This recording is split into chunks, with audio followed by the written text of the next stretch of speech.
Tēnā rawa rā tō matamatua nui te rangi te pāpā te ia e atua kia whakamoe mititia kōkoe. Ka tikara hoki kōkoe kia whakanuia, kia whakawhetai rawa. Whakamoe mititia, whakamoe mititia, whakamoe mititia. I te ingoa te i e hua. Mene, ka piti hono ka tātai hono ko ma te mate anō kia rātau. Ka piti hono ka tātai hono, ko tātou mātunu anu tēnei tātou. Te kā anuhi ora koau, e tātou mā, kai te mihi atu nau mai haere.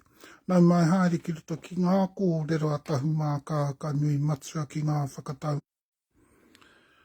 Kia whakanuia anō, ko koutou anō e karamumi haere nei i ngā kōrero a Tahumaakaakanuimatua ki ngā kreme, ki ngā whakataunga kreme anō hoki. He mea anō ka whakarangatiratia ake nei kia tātou mātou ka whakanui anō rā i a mātou.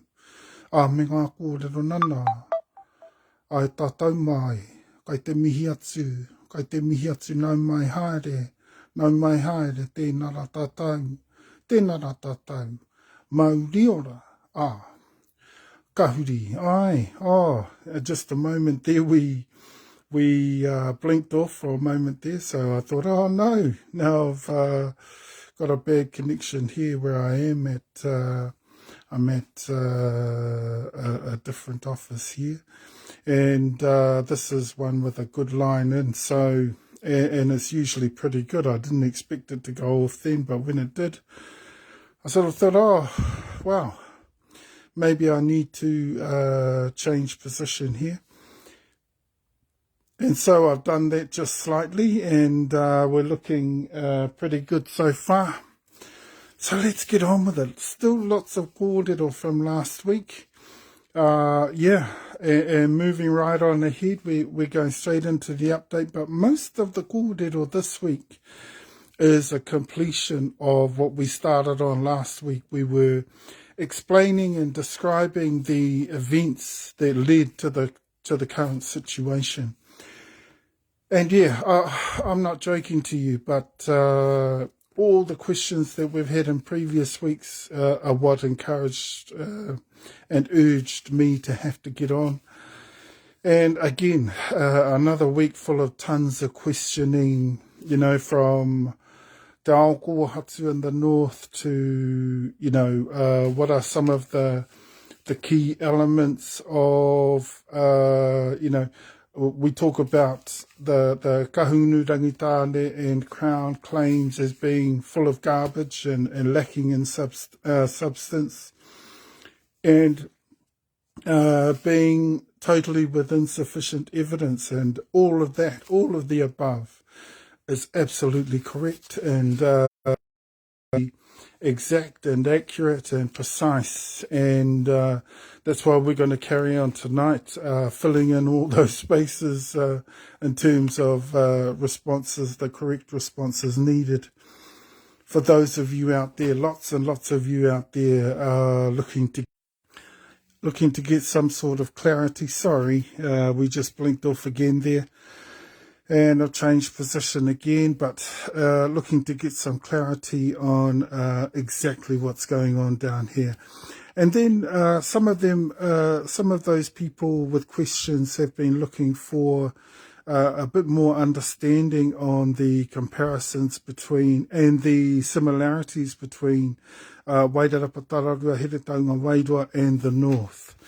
There's some clear similarities, but there's also some contrasting comparisons there that I'm glad that people picked those up, and especially the part there on Te Aokohatu, because we wouldn't consider these areas being under people that are Aokohatu at the moment. I should put that differently. These areas, under the Crown, being within the system of legalistics of today, being under people of Te Aokohatu, because that wouldn't be true. If that were the case, then they would be fully in with and accepting and following our example. And, basically they would have settled under us ages ago. But they're not so aokohatu. And this is part of the reason why we think we should settle a lot easier in the north, is because they're more aokohatu. Yeah, aroha mai. We're just getting, that's funny. The line here just goes perfectly well most of the time. And all of a sudden, just because I want to do a kōrero, all of a sudden it's starting to play up on us. Maybe we've got some of the opposition playing around with our line-ins and some of that sort of thing going on. I mean, they played around with everything else, trying to keep us from having clear communications with our people out there and with our communities. 1.8 million plus in numbers out there of our communities, 280,000 plus of our people in the country. Yeah, it's a big thing, our communications, and that's why we do very little in this way. We actually do very little in this way because they're so key, the communications to our success.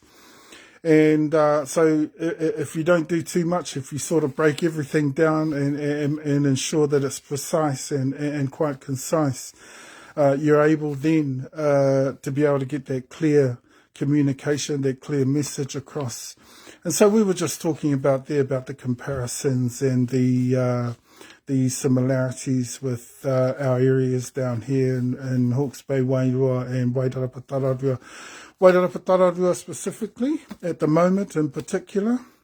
We're focusing on, because that's where we're situated, and this is where the current settlements are taking place.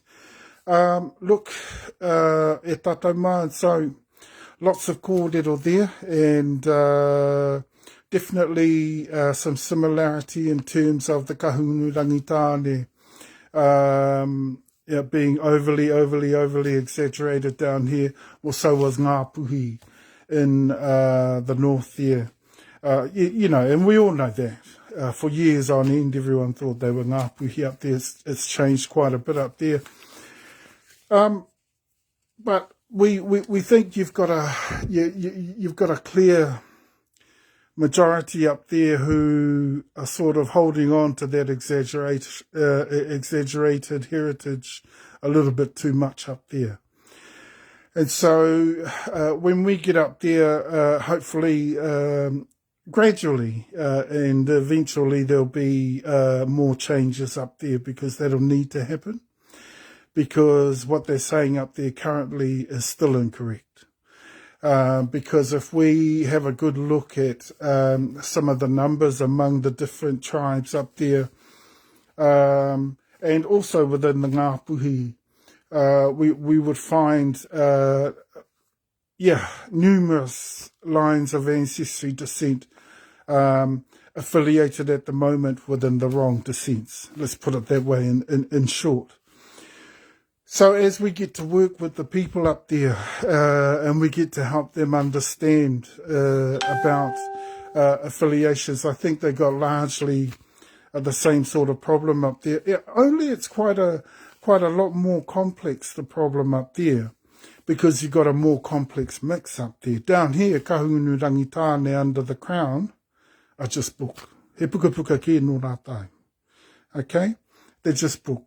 Kahungunu rangitane are clearly book. It's pretty, it's pretty much in black and white, pretty much high, cut and dried down these ways. Under the crown, kahungunu rangitane, who are trying to hold the fort under there, are pretty much puka puka, But up there, we've got a more of a mixed bag up there.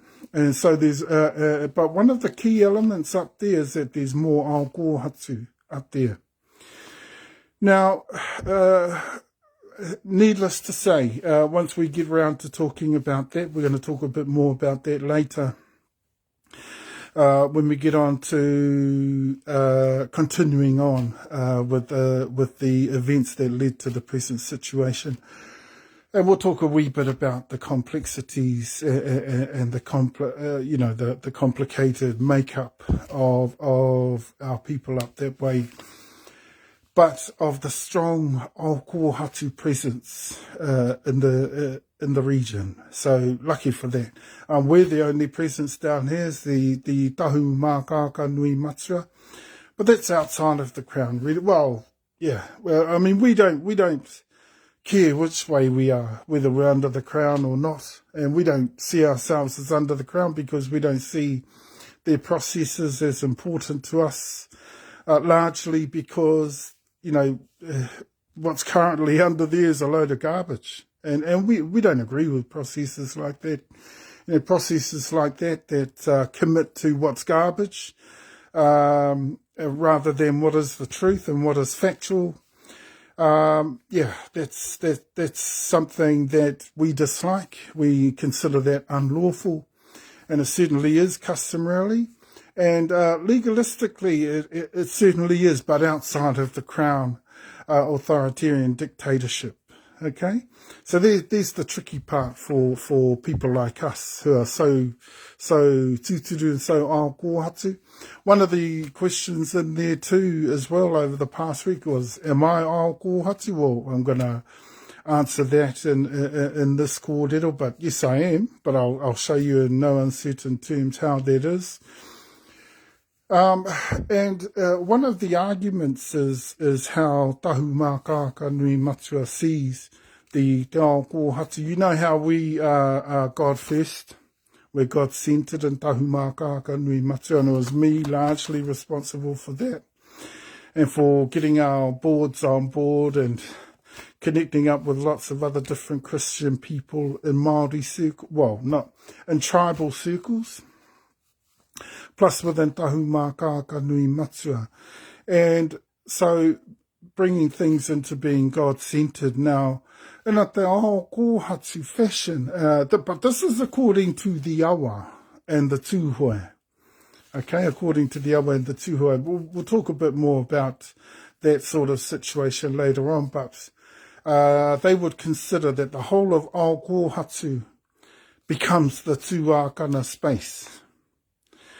Which, we see that in the same light. But the only problem is that the atua, te ia we atua, te atua matua kaharawa, has largely come from our tūākana. So that's where it gets tricky. Now, the difference between tūhoe and our way of seeing that in te Aokohatu, and this is why people are questioning whether I am, because I wouldn't be according to awa or tūhoe, because of the way they see that, how they would organise their Aokohatu around that. And they would organise it by putting the Yahweh atu in the Taina position. And that's where it would end up. And so those two akana, where the Yahweh atu and the gospel has come from, like for instance Joseph, Naphtali, those of our two akana, the Ihiperu, all those people, the Yehu, all those people, they would consider them Teina instead, which is quite incorrect according to Tahumaakaakanuimatua and according to Te Kuraia Warua. And that's why we're quite different how we see it. And so we're still Aokohatu, and so am I. So we don't put them in a Teina position, not in this instance. Because in this instance, according to Te Kuraia Warua, the whole of the world, which is still Aokohatu, the world of Naphtali, the world of Joseph, and the world of the Ihiperu, which is who we come from. We know we have direct line in Tahumaakaakanuimatua from the Ihiperu, from Akragana, from Moai Hapu through Akragana, Ihipiti, from also Kush, and from Ethiopia or Abyssinia, Sumeria, Mesopotamia, Morocco, all those areas, we have direct lines of descent from all those areas. Now, the reason why we bring them through and we keep them in the Tuakana line is because when we look at it, our ao kōhatu, which is similar to how Tūhoe and Awa place their ao kōhatu, except when it comes to a Tuakana line like that, which is straight from, direct from within the same lines. We went through our Greek connections, we went through our UAE, Iheraera, Romu, all those different connections through there, and also the Dedihia. That's the name I want to get to remember. Sorry, that's the name I want to remember, because Dedihia is the name of a place we also called Hawaii. And within that area, Hawaii, which is from central to the most southern point of what today we call India. And within that area is where the Cush, the Canaanites, and the Ethiopians, and all our lines from the ancestries of Ham and Shem. We called Ham Cam in those days. Now, the thing is, our Tuakana from those areas went a different way, and they followed, obviously, the Waiatua, which still actually keeps them because of the lineages. Aroha mai. These are no other senior lines. These are very, very senior. In fact, they go right back to our beginnings, which changes the whole game, according to our way of seeing the ao kōhatu. And we wouldn't place them in the Teina position. We would keep them in the Tuakana position, and I'll tell you why.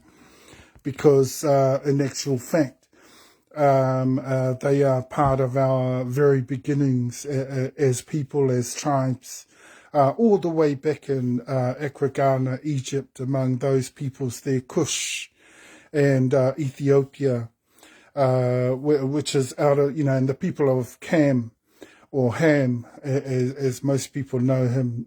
We're talking about the sons of Noah. Yes, we are talking about the sons of Noah, Ham, Shem, and Japheth. Well, our old name for Ham is Cam. Okay, we called him Cam.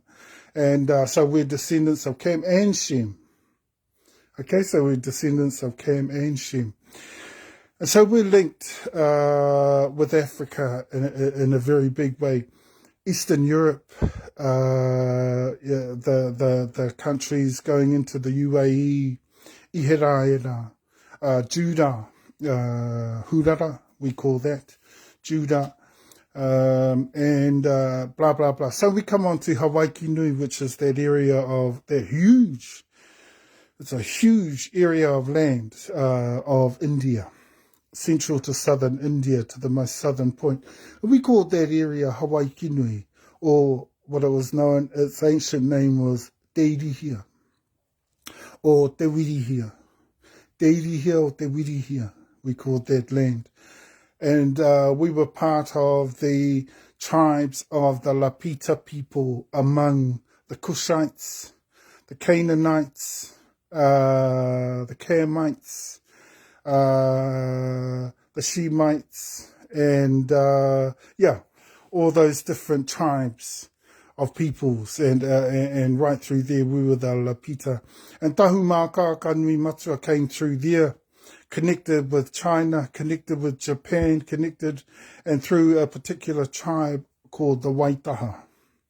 We were called the Waitaha, and that's where the name of the Waitaha actually comes from through our mixes of our different tribal groupings through there.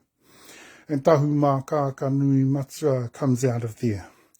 Or the people of Tutura te Matua, Te Awa, our connections in Moai, They all come out of there. Why?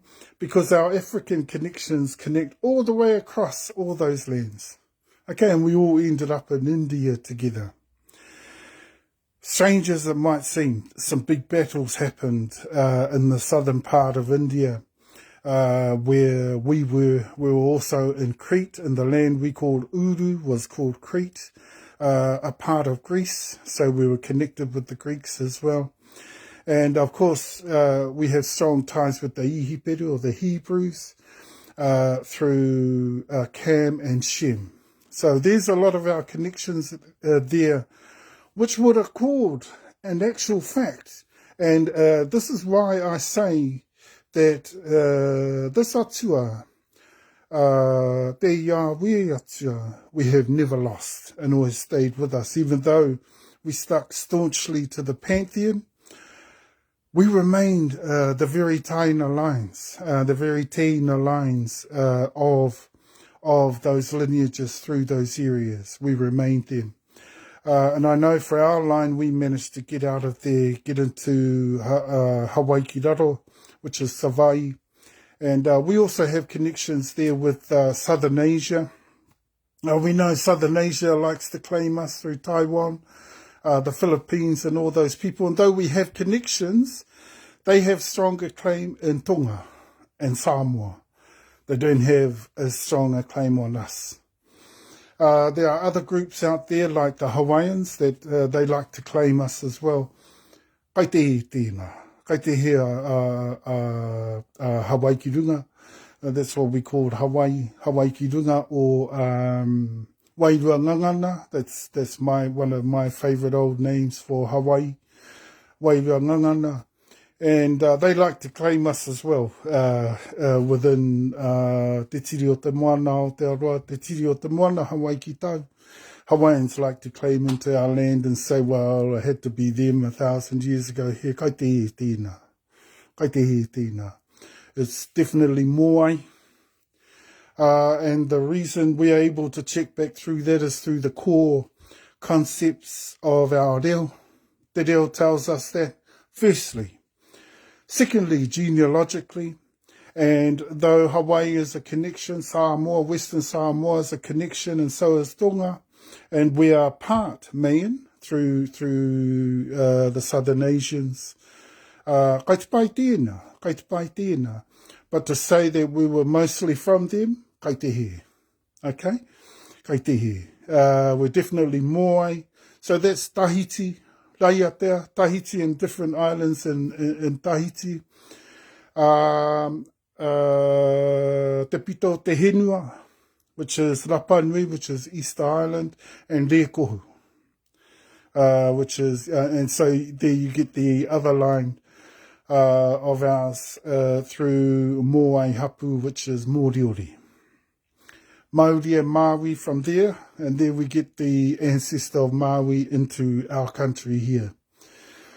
So all those other connections, though they're there, they're not most direct, in other words. They're not most direct connections. The most direct connection is mostly through Tahiti, but there are connections through Rarotonga and the Cook Islands, but you've got the majority through Tahiti. And it shows in the reo, the makeup of the reo, the makeup of our main tribal groupings throughout the country. And we're going to talk about all those sorts of things. Sorry, I didn't mean to go into that, but I wanted to explain that our aokohatu, in a situation like that, would not place these particular tuakana lines in the Taina position, but right next door to us. So we have both worlds side by side. That's how we do that. Because if we don't do that, then according to Te Kura Iawarua, which is who we follow, and that's how we organise our kohatu, though it starts off similar to Awa and Tūhoe, we do not place a tuakana line like that in the Taina position. We keep them in the tuakana. So if we don't put them right beside us, how they end up is even more senior than our whole pantheon. Okay? That's how it ends up in our way of looking, our worldview in Tahumaakaakanuimatua. we see it in that fashion. And these particular two are kind of, because they're huge, I mean, they go right back to the beginnings of time for us. I mean, we're almost all the way back into the first sightings of Papaha, Wenuku and Ranginui, all the way back there, where these particular two are kind of linked into there. And that's the same with Naphtali, the same with Joseph, the same with the Ihiperu. Yeah, all very strongly connected. And when we get to Ham and Cam and Shem, we get to the points where, we're going right back there. So some very, very ancient lines there. And so, Taunaha in the world view of Tūhoe and Awa is not befitting in this case. And so that whole Tuakana world, we wouldn't let them be in the Tuakana position, therefore Tuakana over and above our whole pantheon. So that's more senior than Io, more senior than Te Kore, more senior than Te Po. Okay, that's where they would sit. Okay, so you know, all very well for people like Tūhoe and Awa to just place people of this sort of seniority in that position. They're not of a different world. Let's put it that way as well. They're trying to say, in their world of Aokohatu, this is different. This is the Māori tribal world. And if you're not a part of that, then you're an outsider. And therefore, every outsider, which legally is true, every outsider is Teina. Legally, that is true. And that's why, you know, we consider that too. And that's why at the start there I said that that we are similar in the beginning. But when it comes to reorganizing these senior lines, they cannot go in the Teina position, and neither can their atua. Why? Because of their seniority and their connections all the way back to the very beginning. See, they're far too senior for anything like that, and we're far too junior for anything like that. Okay? And so in this case, they wouldn't go there, and according to Te Kura Iawarua, they would go right next door to us. Otherwise, they'd be sitting way above our whole pantheon, and they would be tuakana of our whole world. Which to them would be correct. To them that would be correct, but we would only see that as correct in their land. In their land. In our land, we would consider that incorrect. And that's right too. We consider that incorrect too in our land. But in our land, for tuakana lines like this, we don't put them in the Teina position. We put them right next door to us, where they would still hold the tuakana position. Okay? And, hey, argue all you like, all the Tūhoe and Awa who want to try and say, I'm not all kōhatu kai te he tēnā. Kai te he tēnā kōrena. Okay? And that would consider that those tuakana lines, they should still hold. And they would still hold by placing our worlds one next to the other. And of course, by me, you know, making this action here, it would so put them before us, okay, and instead of being above us, being before us, okay, go to pai, and so what you get from that is we're able to move from one to the other, because they're both our worlds. Okay, let's get this right, they're both our worlds. Okay, as tūturu as we are, they're both our worlds, and this is how we're able to use innovative ways of organising ourselves in Tahumaakaakanuimatua, because we know all about all these sorts of things, but the problem is most of our tribes don't. They don't know about these sorts of things, these sorts of ways of, you know, that are thousands of, you know, hundreds and hundreds and hundreds of years old, and even thousands of years old, these ways of doing things, te Aokohatu. And let's not forget those people are Aokohatu as well. I mean, we're going back thousands of years. And their connections are the same connections as ours, see? And that's where we've got to be very, very careful. And that's where we've got to be very, very careful with the satua, with te atua matua kaharawa, te rungarawa, te Yahweh atua. We've got to be very careful with that atua when we say that it's not ours, because it goes right back in through the same lines. And that atua, came to us in the flesh through the same lines. Yes, we're talking about kiingi reiwiri. We're talking about kiingi horomono, all those, renowned kings of their time. We're related to those people. And we're far too close going all the way back to those people. Doesn't matter, we can call it Tao Māori all we like. They're the same world. They're Tao Kohatu too, just like us. And so when we came here, when we came to this land, we brought all our ancestry with us, and that includes them. We brought them with us too. We may have lived under the pantheon, and we may have ignored largely their atua, but we did bring them with us.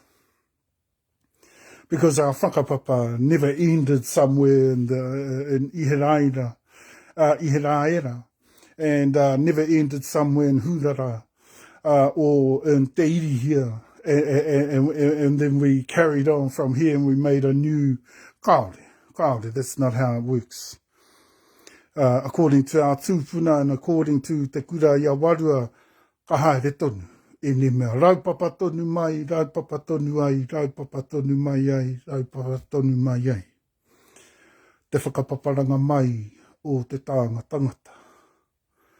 O te tāngata. Okay? And so, there's a bit more about the ao kohatu that possibly you didn't know. Which is why a lot of you questioned why awa and tūhoe say sometimes I'm not ao kohatu. Especially if I do things like that, I consider the satua, and I consider that our two kana from over in the UAE and Ihiraira and Hurara, because they're two kana, I would consider their atua as central to us within our ao kohatu framework and worldview. Kai te he tēnā, okay? Because just as much of an ao kohatu framework within the lines of the genealogies of those particular tūpuna, karaka, kei te he tata mātou ki te kiho, e he no tēnā, he tēnā ke no tēnā, kai te he tēnā. Kai te he rawa ke atu tēnā, aua kōrero e ki iho ana, e ki ake atu ana, he teina ki no Naphtali mā, kai te tēnā. And you can see it in a lot of our connections, te awa connection with Hawaii ki runga, with Wairua Ngangana, with Hawaii. Clear as anything, eh?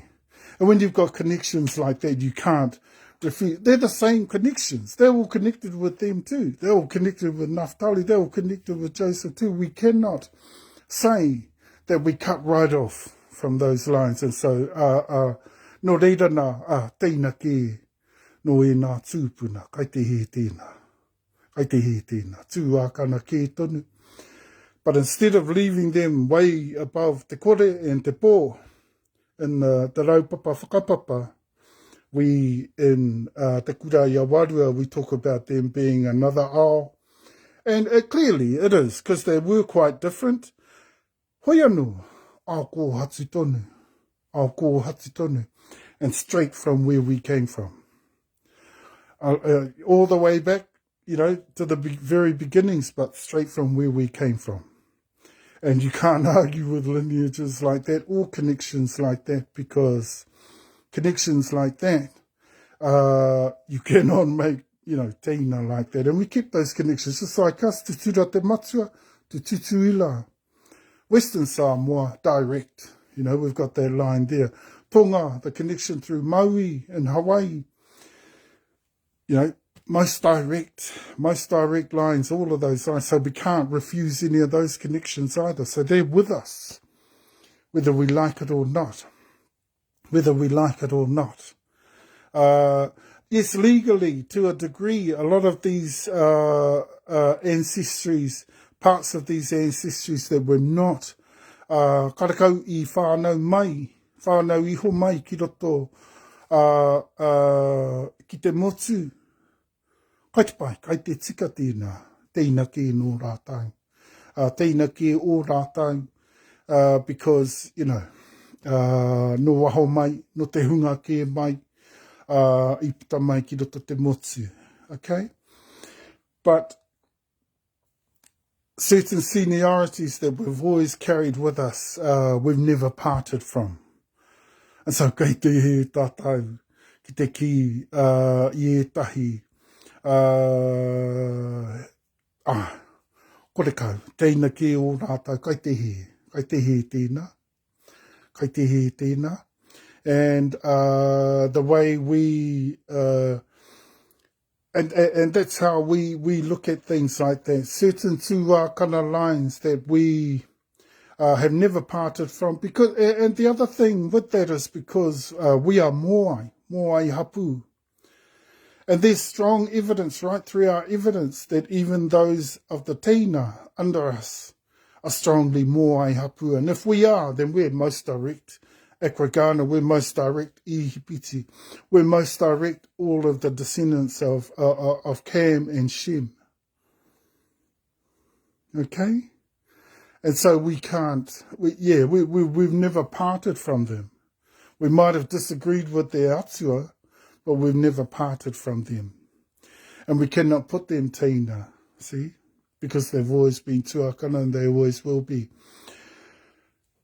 We do that all the time. There's always, where there is a tuakana, you know, directly within our lines and genealogically that's direct with, you know, amongst our lines of descent, and ones that we've never gone away from, no matter about our pantheon and our Māori. We cannot say harai te ao Māori tēnā, especially the tūākana, especially if they've come from the same lines that we came from. And especially in those areas where we stuck true to the pantheon and didn't want to turn to their atua, fine. But did we fully lose that atua? No. I doubt that we did. We doubt that we did. But we're the only iwi we know would do something like that. Rather than keep our tuākana ao senior to our ao, otherwise you've got to sit them at the top of you. And that's, that can sort of be, well, it's not so derogatory, but it sort of can be seen as demeaning, I guess.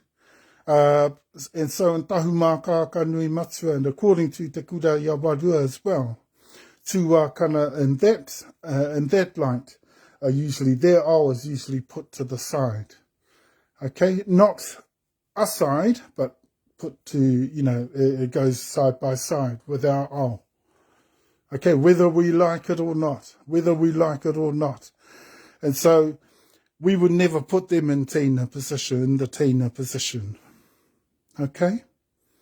We would never put their atua in the tēnā position either. Okay? And our people, our kohatu people in Tūhoe and Awa need to have a real good look at their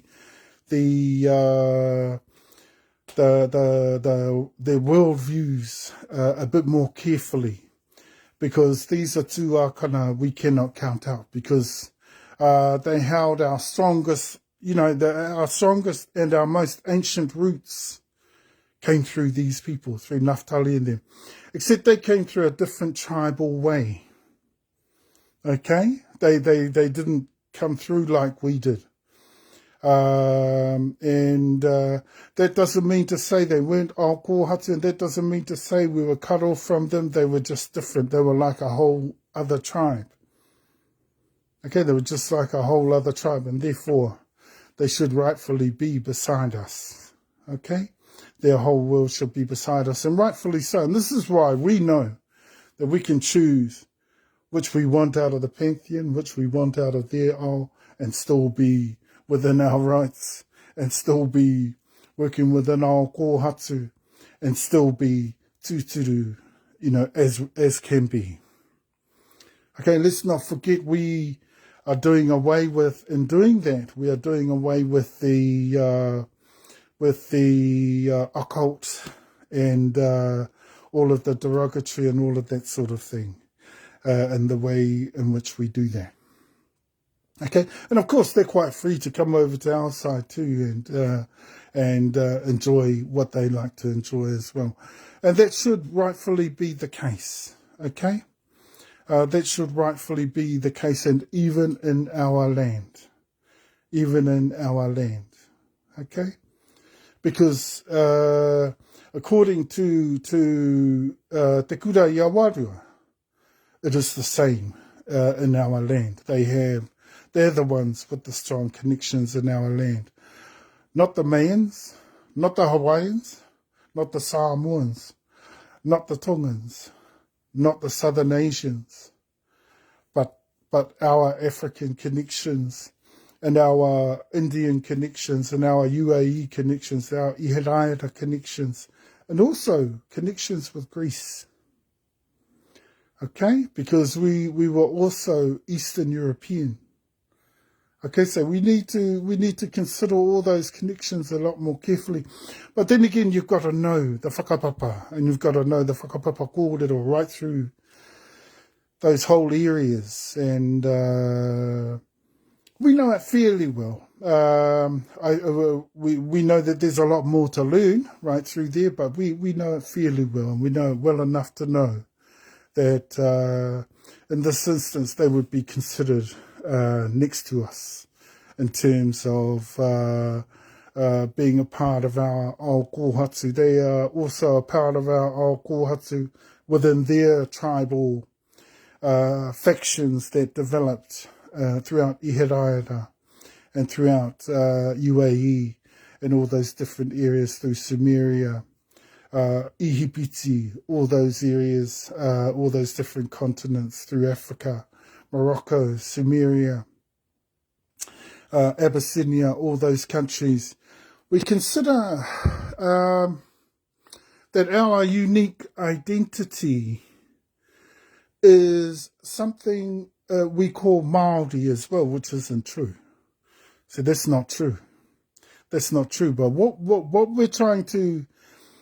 we are saying and bringing to you this worldview of Te Ao Kōhatu is helping our people out there to understand, and helping the awa and the tūhoe to understand, is there is an enormous connection with Eastern Europe, UAE, Ihiraira, and all those countries into China, Japan, India, Southern Asia, and all those different countries before we get into Pacifica. We need to consider those, and we need to consider that our makeup, our complex makeup, is also still part of those countries and part of those peoples. See, that's what I'm trying to get you to understand. And this is why, okay, we're part Mayan, but Mayan isn't our most direct lines. Our most direct lines come through those lines. Through the people of Ham, through the people of Cam, through the people of Shem. See? And all mixed up in there into central to southern India. That's what we brought here. That is the makeup of our tribal peoples. Those are the different cultural mixes that we have here. Okay, and that's who we are. Okay, and all very well and good, coming through Pacifica and talking about that we're Tahitian, that we're Moai, that we're Raiatea, that we're Rapa Nui, Te Pito, Te Henua, and all that sort of thing, and that our roots is Moai.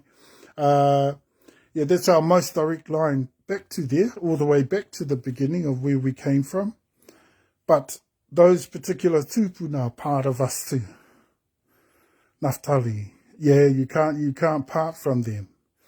You can't part from them. And just as much as we are connected with Samoa, we can't part from them either in the country. So to say that they're Tina in the country is quite incorrect. Kaite, as I've been saying. Kaite, e no tēnā. And we need to understand that. And that's our worldview. And such cases can be, can eventuate, especially if you consider that their world we would place right next to us. Even in our own land, because these are the roots of our people. We never were Māori. Let's consider that some of our tribes, like the Tutura, like the Awa, like Waikato, they consider that we are a Māori people. We don't consider that. We've never been Māori. It's funny that, that I would bring up Naphtali and I would bring up Joseph and I would bring up our connections with the Jews. I would bring up our connections with Hebrews. And I would bring up our connections with Ghana, with Egypt and Ethiopia and Kush. And they would deny that flat. And that's false. That's false. To deny all of that is false. Okay, so that's a falsification to deny all of that. And to say that we're Māori, that's incorrect. The Crown made that up.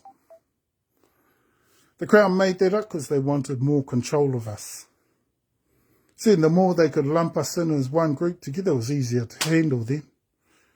See, because we were so diverse. They didn't like the diversity.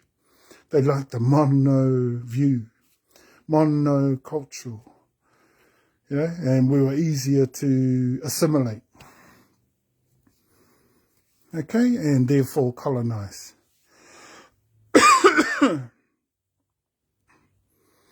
Okay. And I know that's a huge, it's going to take some of you quite some time before you get to intellectualize or get your head around all of that. But that's the truth. That's where we've come from. Okay? And I know Southern Asians claim us, and I know Hawaiians claim us and all that sort of thing. But our most direct lines are actually not Southern Asian. Okay? It's Kush, Ethiopian, Ghana, Egyptian. Just like the Samoans do. Samoans claim Egyptian ancestry. See? And we're talking about the ancient Egyptians. We're not talking about around the times of Cleopatra and Sheba and all those people that came down through the kings. Okay? Oh, man. You know what? I was supposed to get into that later on, but I hooked into that. Look, before I forget, e tātou mā, so I am HawhauaoMo, and this is how we're organised. And if you don't like it, and if it's too different for you because your worldview and your knowledge base is different, well, go to pai. If that's our way of seeing HawhauaoMo, go to pai. We're not worried about that. Ours is much broader and much more universal and much more internationally connected. And it's much more open because it doesn't close off any of our roots and culture, our roots in Africa. And through the Hebrews, all our most direct lines we've always held on to. And Tahumaakaakanuimatua, same within Te Kura-ia-warua. Te Kura-ia-warua doesn't throw away any of the major lines as well. We're talking about the most direct lines. Yeah, there's Samoa, yeah, there's Hawaii, yeah, there's Tonga, but they're not most direct. They're all connected mostly to the Mayans, see? And that's Southern Asia, see? So although we're connected with them, we're a little bit different, really, to Samoa, Tonga and Hawaii. We're a little bit different.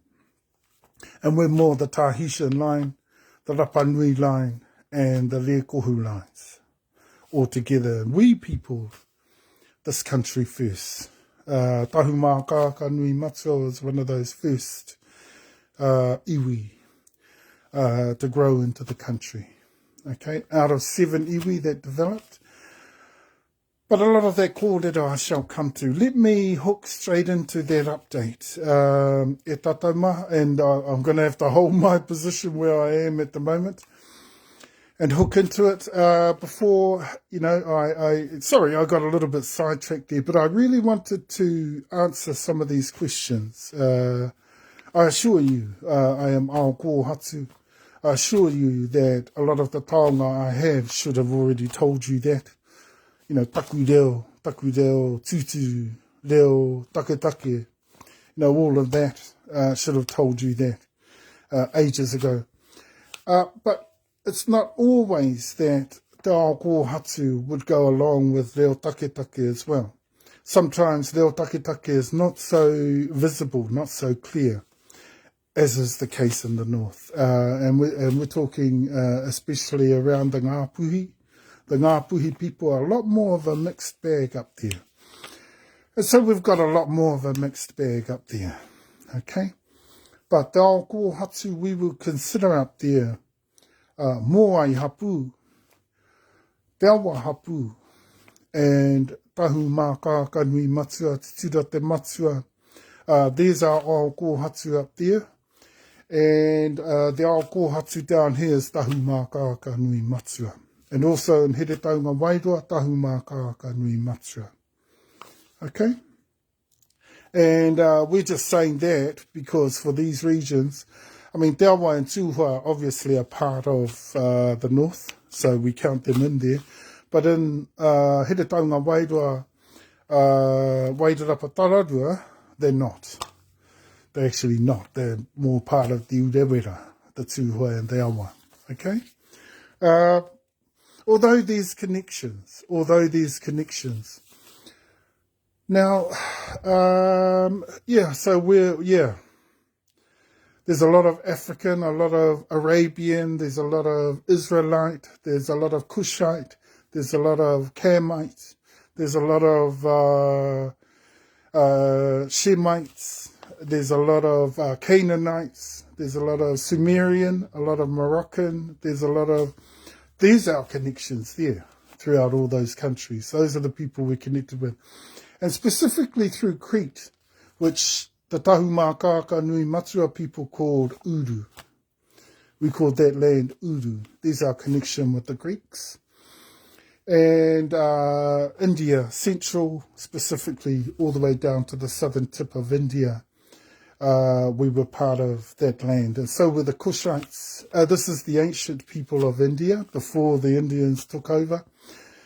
Gradually took over, and then I understand they got invaded as well. We were long gone by then. We were long gone from there by then. So these are the people we brought here. So we cannot say that we were partial to the Satua. We cannot say the Satua is not ours. Okay? And so those two akana, Naphtali and Joseph, and their connections to us, they're one of those cases as within Te Yawarua. It clearly says, kai te taha tonu kia mātai. E tata whanaunga tonu he tū akana kia mātai. Ana, kai te taha me tō rao. So much similarity, but they just did not hold on to the pantheon. Okay, there's nothing wrong with that.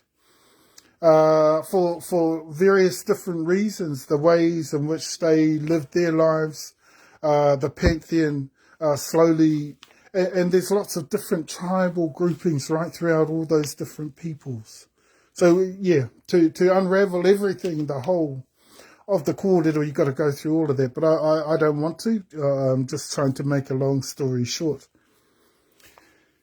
But in the end, tino tino tatamai e ni tūākana. Karakau nā tau I Pitati. I roto anō hoki I Pasifika, Tahiti, within our whenua, within Mowai, karakau. Karakau. We never lost connection with those tūākana. They were one and the same people. Okay? And so when we brought our people, our ancestors came to this land, mai anu ai, katoa no tātai mātai, ko e rā, tonu o ngā tūākana ki roto tonu anu hoki kia tātai mātai. Okay? We cannot say they were not a part of us. Kai te he tēnā. Okay?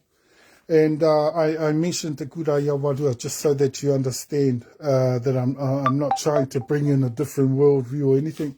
Kai te he tēnā. Kai te he koutou I tēnā. Karakau I te kawa mai tētahi mea ke, tētahi mea no, hai whakauru mai kia tino whakarere ke atu anō ai I te āhuatanga ki te titiro o te ao. Ko hatu, kai te he tēnā. Tāngata ko tahi tonu, anō mātau, ko Naftali mātau, ko Joseph mā. Aye. Just like within Mowai, Mowai is directly connected with Ekragana, Egypt, Ethiopia, Kush, all those people that we came from. And the Lapita people that we came from. Yeah. We had our pantheon for years, our connection with Greece, our connection with Rome through there. The Israelites, we obviously did. Because they were all tribal people. Yeah. They were all tribal people, and we did not lose connection with those people even once we got here. It wasn't a totally different, and we didn't call it Māori. That's something that from the times of Captain Cook, 1769, that started to develop in the country. Okay, like lots of things started to develop. But let's not forget the cunning thing that Captain Cook did is he brought a Tahitian servant who seemed to have, you can see the strong Tahitian presence in the country as a result of a lot of what he shared in the country got taken on board. And a lot of it was incorrect. Like, for instance, the theory and the hypothesis around kahungunu being an iwi. That came from that Tahitian servant, see? And that was incorrect. But that stuck in the country, especially after 1769, between then, 1815, and between 1815 and 1832. Yeah, there was that Tahitian servant that did that. Now, there's many different reasons for that. And a couple of the reasons are because the Tahumaakaakanuimatua and Waitaha rangi of the Takitimu canoe conquered some of the people in Tahiti before they came here. We think that the Tahitian servant did that on purpose in order to cause some trouble for our people in the country. And they have. They've caused a lot of fuss in the country with that particular story through that Tahitian. We beat some of them up, and that was because they did some... they were particularly insulting to Puhi Whanake and Puhi Whakawe of Takitimu Waka, who are part of the ancestries through which Tahumaakaakanui's connections with Waitaha rangi come through. And so we ended up battling with some of the Tahitian people before we came over to the country. But that was the last of the... That was the last of our migrations into the country of Tahumaakaakanuimatua. So they were quite junior, those lines, but that's what happened. They had a big battle in Tahiti. They joined their lines within Rarotonga. They all congregated together. They brought the Takitimu. Of course, as you well know, Tamatea Rikinui, captain of Takitimu, was most direct line and most senior line, Tahumaakaakanuimatua as well. See? And his waitaha rangi Hapu uretārewa. Okay, that wasn't his iwi. There was a Hapu composite of Tahumaakaakanuimatua. Okay, all those lines there, and the takitimu when they hit, and that's how what we see as being the underlying agenda of the Tahitian servant. And did he have connections with those particular Tahitian lines? Yes, he did. Okay, so we figure that they wanted to cause trouble between us here in the country. One of the things that, like for instance, one of the things that Tahitian servant said to Captain Cook during their travels, and specifically in Wairarapa, that all of Wairarapa was kahungunu. That's one of the things that he said. And he also said in Heretaunga Wairoa, there was all kahungunu too, and that was a lie. That was an absolute lie. Both those remarks were absolute lies. And we've got all the evidence to prove all of that. We know that the reo wasn't kahungunu, that's for sure. It was still, even in those times, Tahumaakaakanuimatua. Tutura te matua te awa, mō ai hapu. Okay? And so, lots of kōrero there, eh? But, yeah, in the update, we've definitely got, look, e tatauma, the whole of this situation, the whole of the, if they don't change this, in the times, in the weeks to come, the whole of this, defrauded agreement and the deal as it currently stands, it hasn't changed. Its present status hasn't changed. Okay, so no one's got back. They may be in meetings, who knows. But the whakatapu will go on, and we will set it for full power. It will be set by midnight tonight, right over the whole of Wairarapa.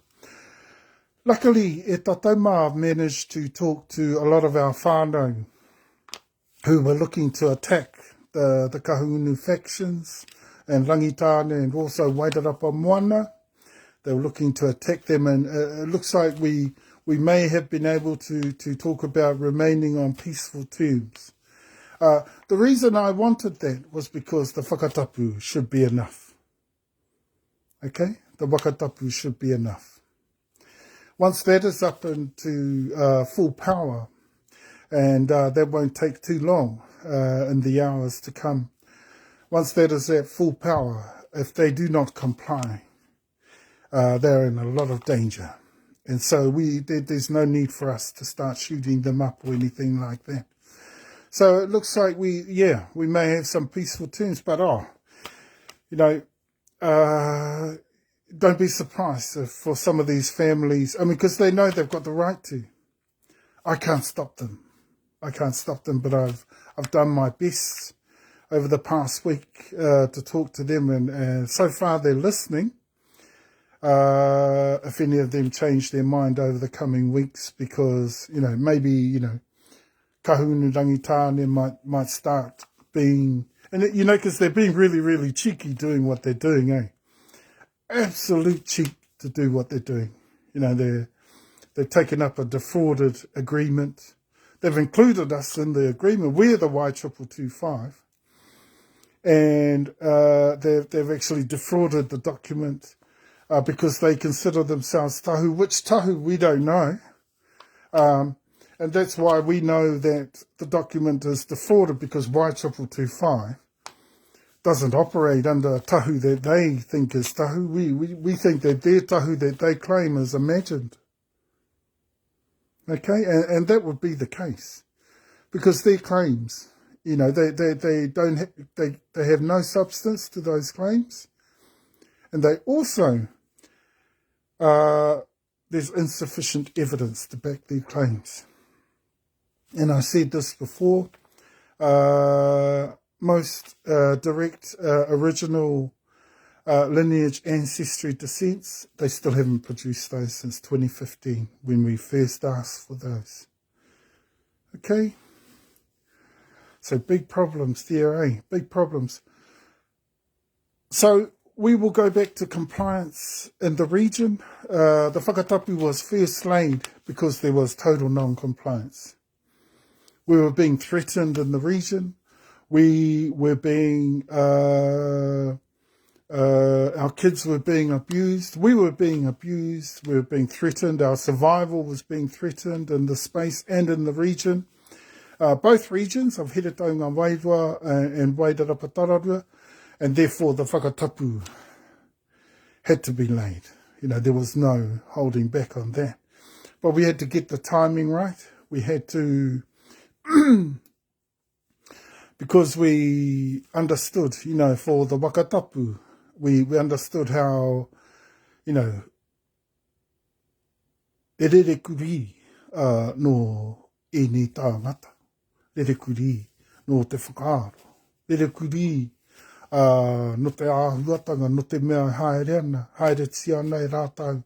You know, I'm not joking to you. Pōra nike te haere o rātau. And that just shows the amount of pressure and the huge kāhua taumaha rawaki. Taumaha rā kia rātau te āhuatanga I uru mai anoa I mātau. Me tā mātau I Taunaha na hātua nā. Kōrero tia toni tia ana nā anō e mātau e rā kōrero. Taunaha na hakatua. Okay? And so that really, yeah, I guess the kaunu rangitāne were thrown right off, and we got children abused, all that sort of thing. And because of all that, ka takoto iho, te whakatapu. Okay, and yeah, now it's going up to full power. That's, they should be ashamed, really, of themselves, the kahunu rangitāne, that they're really going down the same path by doing this cheeky thing to us. So I'm not surprised we're going to full power by midnight tonight. Okay?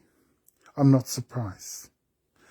And the whole of the defrauding, we won't change our mind. We're not going to change tact. We're going to stay with what we want. It's a compromised settlement where they compromise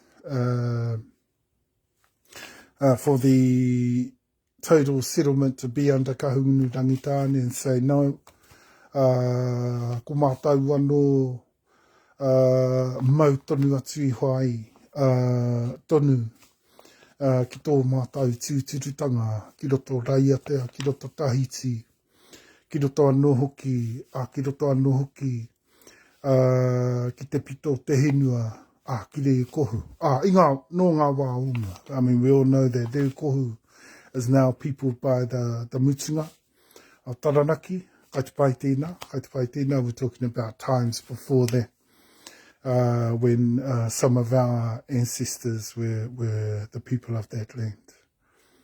Okay? And, but, yeah, this is the way things went.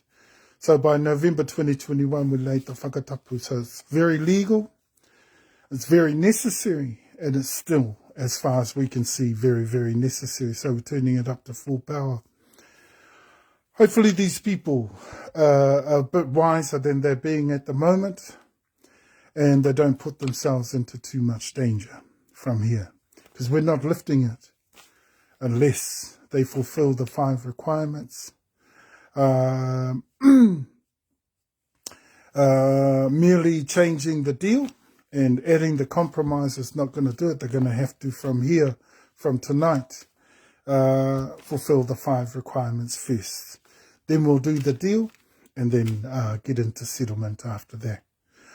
Otherwise, this whole deal's going to end up in court. Yeah, I might as well say that straight up, just to cut a long story short.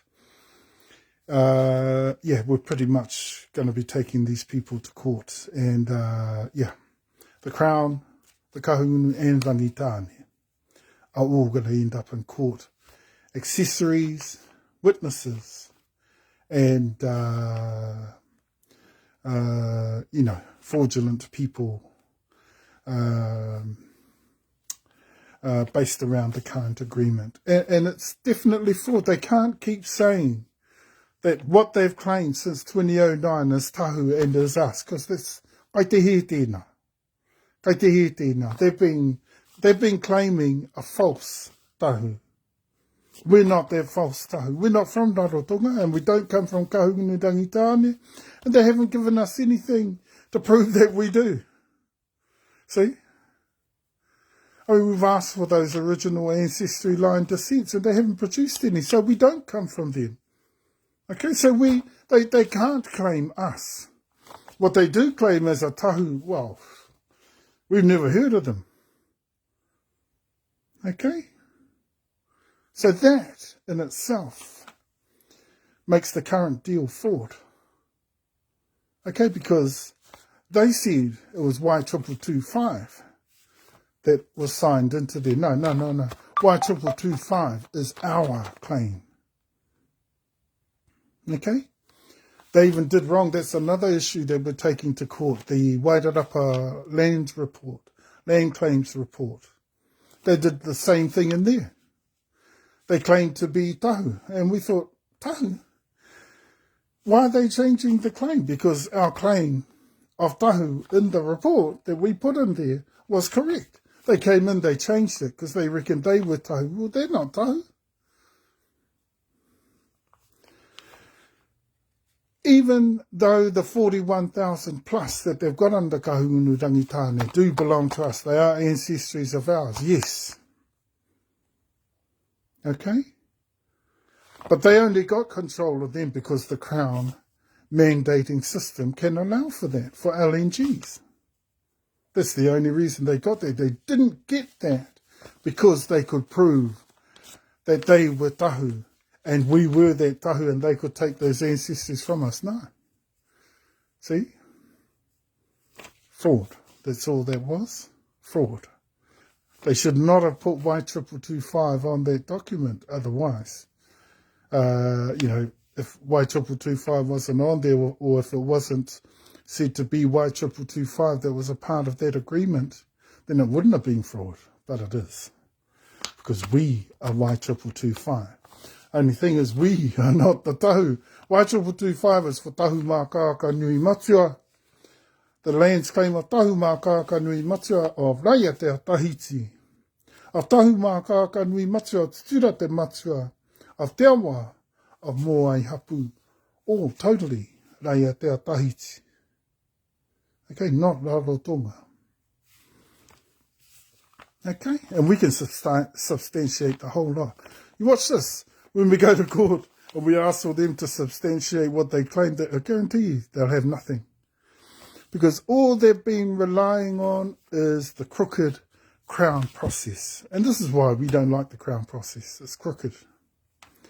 We don't like how the Crown process diverges from the traditional mandate of our people, which is what we hold. See? We have a mandate, all right. But he mea tuturu.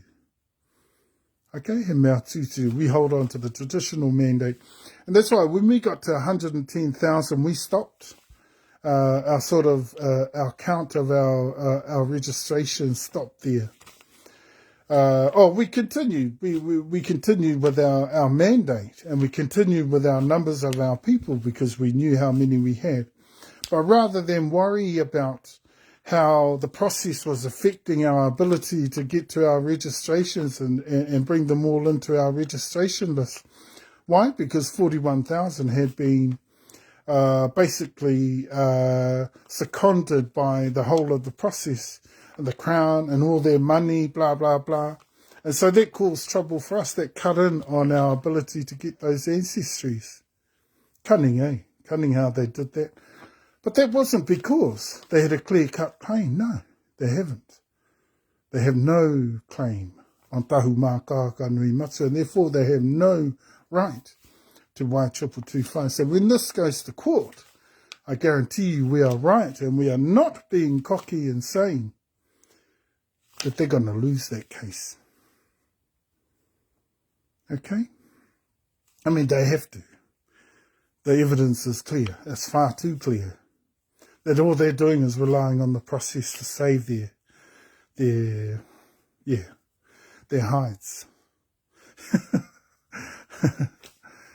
Why? Because when we entered the fray in 2009, when we registered in 2009, it was big danger for them and they knew it. They knew they were goners. So what did they do? They made up the story that, oh yeah, it's befitting that we say, tahu's ours anyway. Believe us, don't believe them. And that's the game they played. And that's why we struggled in the process at the very beginning. Why? Because that's what they were doing to us. They were cutting us out and pretending to the Crown, pretending to the tribunal that we were theirs. And that's not true. And we're still not theirs. But they want us ever so much more now. And this is why they defrauded that document. Because they want us so much more now. You know why? Because we're right and they're wrong. It's not kahunu here, it's tahu. And they want to own tahu now, for real. But they knew that in 2016. See what's going on here? Pretty clear, eh? Pretty clear. But we're going to end up in court. We're taking these people to court. We're going to make sure that they pay for these things. We're going to bring the police in eventually and have a Supreme Court ruling over this whole matter. And in fact, the whole of the process, I believe, is going to get turned upside down and inside out by our lawyers. And speaking of lawyers, and us, of course, speaking of lawyers, we may have our Northern Territories lawyer for the Northern Divide, for TeTaiHauauruAukatiTai, for the Northern Divide. So we may have that lawyer there. But I've got more talks with that particular lawyer on Thursday, this Thursday. And that's Thursday morning, so should be good, and we should be hooking into settlements. And what I like about this lawyer's way of working with the process, Tutura. I said, wow, is that how much it takes to get that sort of thing through a process that doesn't care, a brass razoo about our tuturutanga, It took us 15 years to find someone like her. Tuturu as this lawyer. And she said, we're going to move forward in the north, Tuturu as. I said, I didn't expect we'd be able to do that. I was depending on the tribes up there, specifically the Awa. Ngāpuhi's got a bit in there, they've got a bit of old kōhatu in there, but we can't be,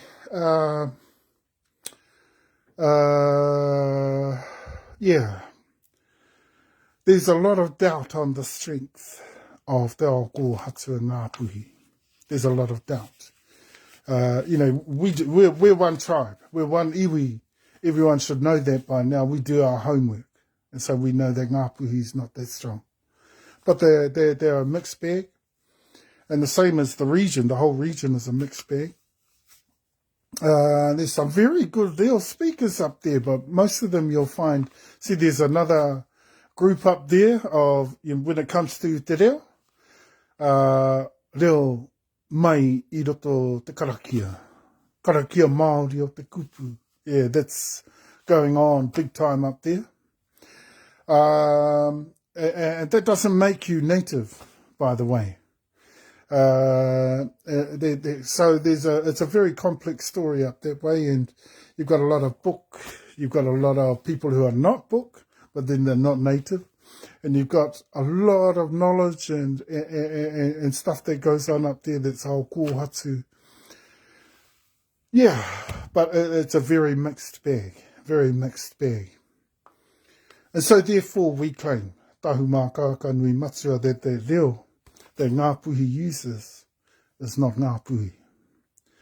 And we have every reason to claim that, and we have some of the the most primary and most critical aspects of te ao kōhatu to help us in reinforcing and substantiating that. I.e., taure tārewa. I.e., the tai ōpuru ariki mataura. I.e., tūākana, teina. I.e., you know, the list goes on. Whakapapa. I.e., you know. And, but luckily the awa and the tūhoi make up for things up that way. There's a lot more knowledge of ao kōhatu. But because there is ao kōhatu up there, that's a good thing. That's a good thing. Because we see that as technically, or theoretically, we should be able to settle a lot easier there. If we don't, then we're going to be surprised about that. The other thing is that all 7 of the primary iwi of the country are also up there. And that's the only region where all 7 iwi are.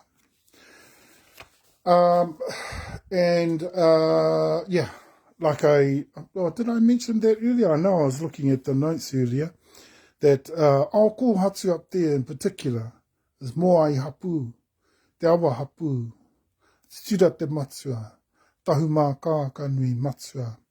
And Māmoe will come back to that. Māmoe will come back to that. But our factions of Māmoe in particular have already gone back to their ao kōhatu roots. Blah, blah, blah. But we haven't managed to get to the other of the Māmoe properly yet. Not just yet. And so the Māmoe up in the north there wouldn't have either. But maybe the Te Atiawa have had a lot more to do with them up there. Te Atiawa nui no runga te rangi, because they're part Te Atiawa.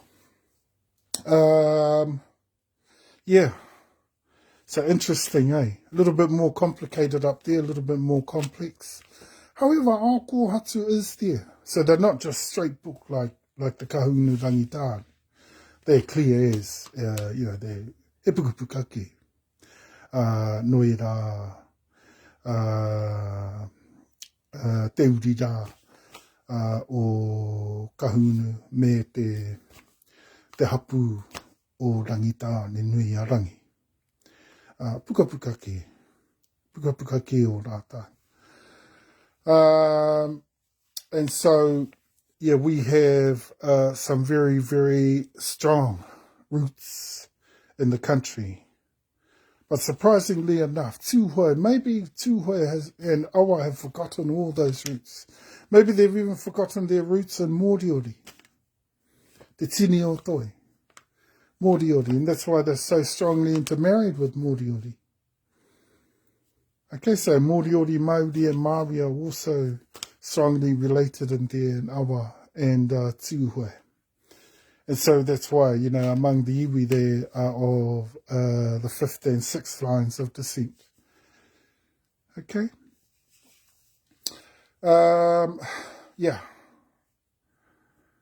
And that's where the main strength of te ao kōhatu is up there. Moai, te awa, tahu, Tahumaakaakanuimatua. Tutura te matua, Tahumaakaakanuimatua. And our part in particular of Māmoe. Okay? There is some in Ngāpuhi, but there's not a lot of nativity up there in Ngāpuhi. Not a lot of that. So the reo is lost majorly up there. Who knows what the reasons are? Perhaps one of the reasons is they focus too much on that reo Hapu that they hold up there, which couldn't be theirs. Why? Because they haven't got a ude tārewa. They're not a Hapu, officially. Okay, if you haven't got a ude tārewa, then you're not a Hapu. Okay, which brings me into this part of our kōrero. Just, here's all my, here we go. I'll just see if I can check my timing here. We might need to, Okay, now we're doing pretty well. According to this, gosh, I feel like I've been speaking for a lot longer than that. About an hour. Oh, I'm pretty sure I started about 7:30, or was it 7 o'clock-ish? Because I know I had a wee bit of trouble there. Maybe it was 7 o'clock-ish. Oh, it's not going to hurt if I'm half an hour late. Hey, it's not going to hurt. But, yeah, I'll just continue until I've completed my kōrero tonight. And that brings us e tatauma. If I skip a lot of the kōrero, because I've talked about a lot of my first page. I actually have 3 pages of taku tuhitanea. O roto I ngā kōrero, taku raupapa I aku kōrero. Oh, there's heaps, about 3 pages worth. So, and I'm just moving on to the second page just now. This is from last week. So I'm just moving into the second page from now. And that's where we get up to iwi. Okay, and ngā puhi happens to not be an iwi. Kahungunu is not an iwi either. Iwi, we're talking about iwi. Okay, and on my second page, this is some of the kōrero that talks about a lot of those different aspects of te ao kōhatu, and a lot of those different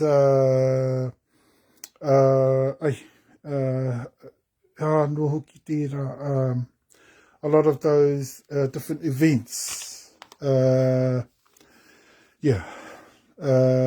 Tērā noa atu e rao ngā āhuatanga hai kōrero māhaku ki tēnei wā tonu nei. You know what? Because, yeah, and I've even got it noted here, take a few steps back and have a look at hea kēnei tēnei mea te iwi. Hea tā mātau e kōrero hea kēnei te iwi. So let's just go back over that so you've got it clear. Now, part of the claim of kahungunu rangitāne is that they're iwi, or kai te he tēnā. And this is what we don't like, that the Crown still accepts them as the LNG. And they're still accepted as the iwi, even though they're not one. How do you like that? How do you like that? They don't even hold the traditional mandate we do. And everything, like I've said before, everything, not from the people today. Everyone goes on about the people. That is partly a Pākehā worldview. Okay, we have to remember, no. You know, I've had this argument with a few people. A lot of people go, no. It's all in the people's hands. Kei te he tēnā. Kei te he tēnā. I mean, that would almost be the same as first past the post, in other words. That would be almost the same as a democracy, in other words, which we don't have in this country. We have a wannabe democracy with a authoritarian dictatorship right at the top. That's not a democracy, as far as I'm concerned. Personally, that's a lie. It's not a democracy in this country. People go on, oh, one law for all. Ai te he tēnā. That's a have. Because there's one law for the Crown, and we've just illustrated that. One law for the Crown, and then one law for iwi, and then one law for everybody else. I mean, because iwi always bring in the customary law, right? You know, there's some very basic things we've got to get right in this country. And those are some of them. Is there one law in this country? No, there isn't. The Crown has their own. And this is why kahungunu rangitāne are depending on them to get them through. And this is how they're getting through. They're scratching the Crown's back, literally. I mean, yeah. I'm not too sure, but I think leading their groups, they're all males, so perhaps they're homosexuals. You know, that could be what's going on up in their ivory towers. Perhaps the homosexuals, you know, the ones leading kahunu rangitane and those leading for the crown. Because they're, particularly, literally scratching each other's back.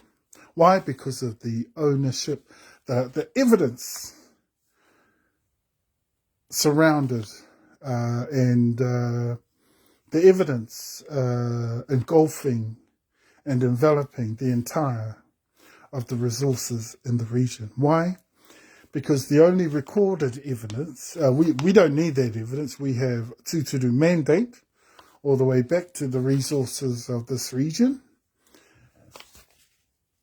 But in particular, what's important to the Crown and its process is that particular evidence that says it was kahunu rangitane that sold them the resources. And so therefore that kahunu rangitane, they gave them to the Crown. See the relationship there and the interrelationship there and the connections there with this process? Is that if we don't do this deal between those three groups, we can't legally have hold of these resources and the lands in this region. Yet we have legal claim. So by us signing under kahunu rangitane, we're giving them permission and we're validating their claim on these lands, and they can shove that up their ass. They're not going to get that from us. They're going to have to change this deal. Yeah, we want to settle, but we're going to settle with a compromise. They can shove the rest up their ass. They're not getting that from us. We're not validating nothing for them. Okay? We will only sign a deal that reinforces and supports our Tutura claim on these regions. And our Tutura claim would be, coming up trumps right through the last 15 years. And this is why in 2016 they defrauded this deal. Why? Because it is Tahumaakaakanuimatua here. See? And they know. They know it. So they got more serious about being Tahumaakaakanuimatua. And that's why they talked around the settlement bill in Parliament, hinting that their actual real iwi was Tahumaakaakanuimatua.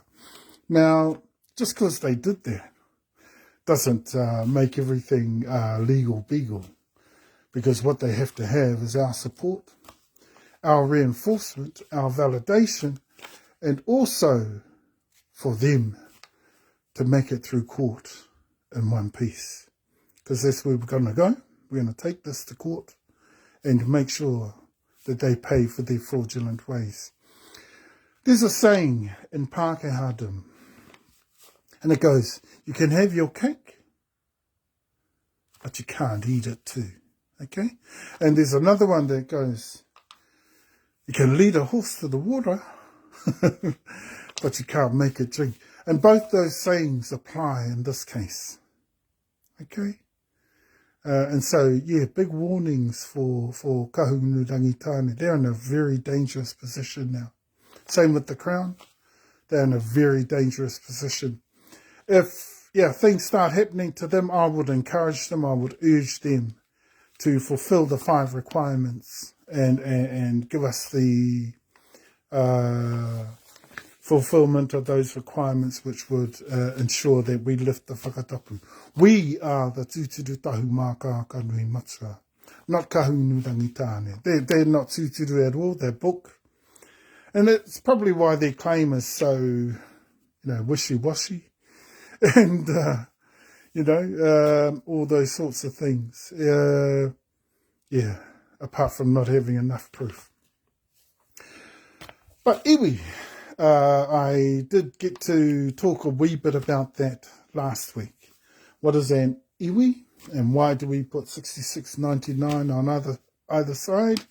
Because iwi is not the true word, is not the, I can't think of the word at the moment, but the noun or naming word of that particular complex organisation of a people or grouping of such an extent that we call an iwi, which is in fact a hapu, to the fullest extent of a hapu. Okay? And that iwi stage begins at around about 5 to 8 plus ureta rewa. Okay, why? Because it takes, those are your building blocks, basically, of your iwi.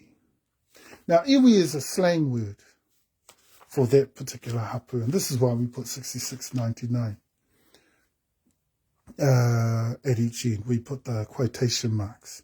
So we quote that slang word from circa 1769.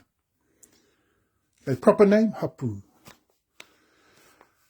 Proper name in descriptive language, hapu, and or hapu nui tonu ureta rewa. Okay, and that describes the entirety of the extent of what a hapu is, or what an iwi more so readily describes in a slang sort of a way. Okay, 5 to 8 plus you have your iwi basically, but some just keep growing and growing, and we extended right up to 12. We've got 12 at the moment. Loads and loads of uri composites, and we've got 12 hapu composites, and we've got 280,000 plus in our traditional mandate amongst our population in the Mutu. Massive, eh? It's a massive iwi. So it's really growing out now. Back in pre-1769, we know we had around about 160,000. And that was around about the size of iwi in those times. 100 to 120,000 plus. So we were roughly about 160,000. And this is why we make the estimate of around about between 900 and 1 million people of our ancestors were in the country at the time that Captain Cook landed here. Yeah. We think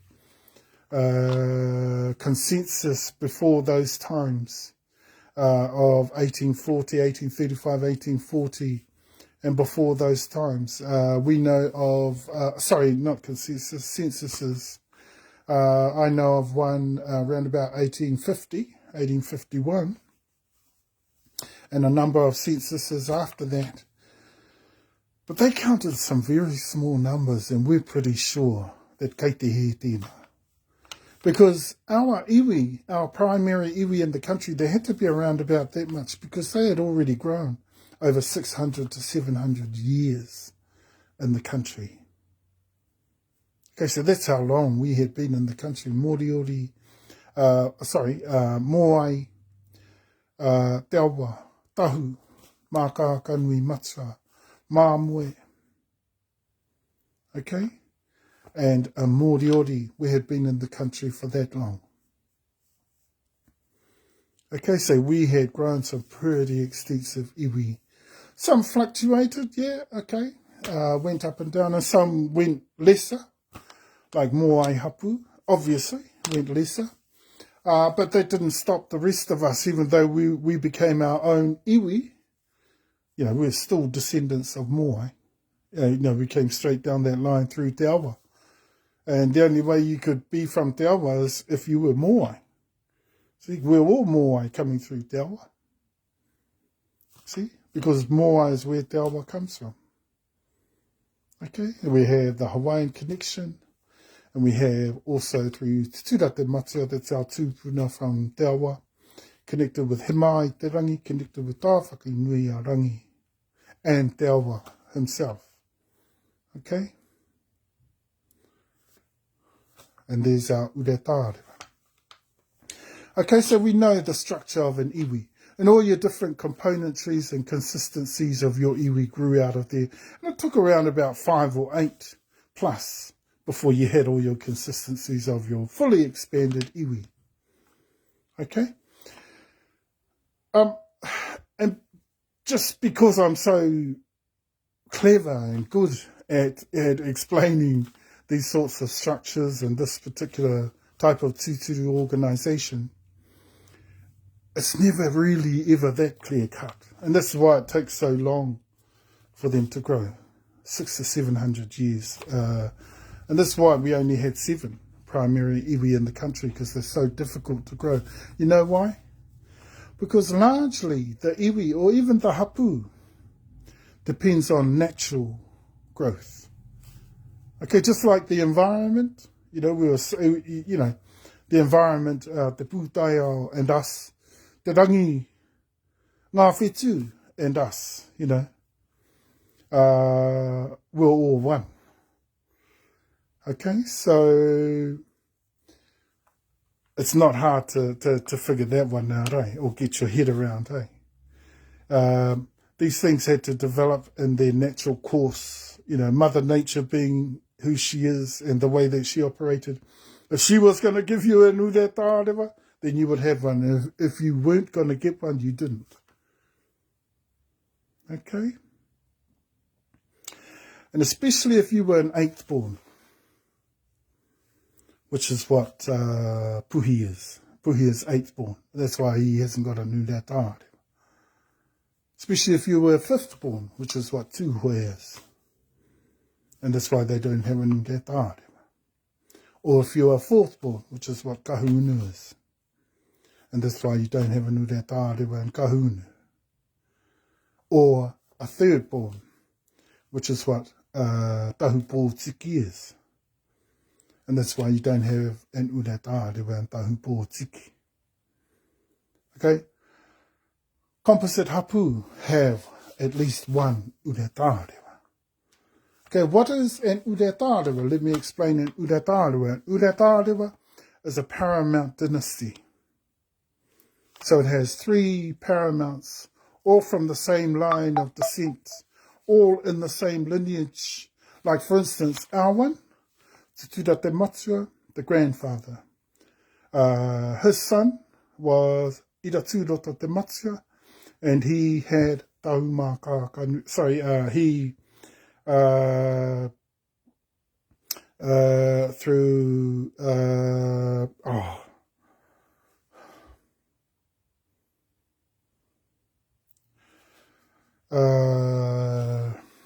I've forgotten their name.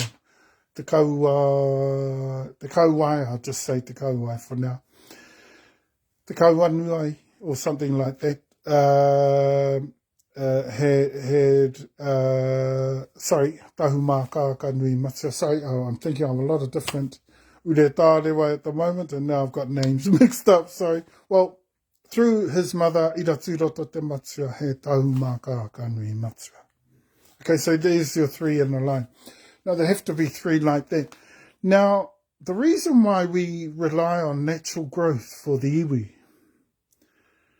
is because it's not always that you're going to have your firstborn to be a male.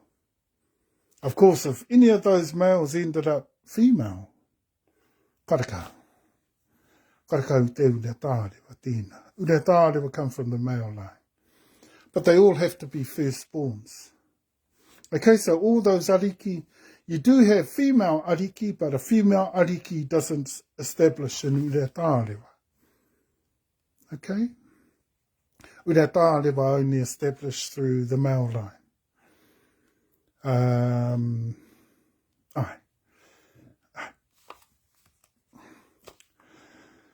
And so there's your ure tārewa, the line of 3, all in the direct descent, all first line descents, all male. Now, if you think of the complexity of that, it all sounds very simple, but if you have a good look at that, and you study that line, just think about how, it's such a complex process, to get that. Now, just like I explained there, what would have happened if one of those were a female line? One of those ended up a female line. We would never have had Tahumaakaakanuimatua, the iwi, or the hapu nui tonu ure tārewa. Okay? We would never have had that. And they took a long, long time to establish. And no, we didn't cheat, because you couldn't cheat. You can't cheat Mother Nature, ne?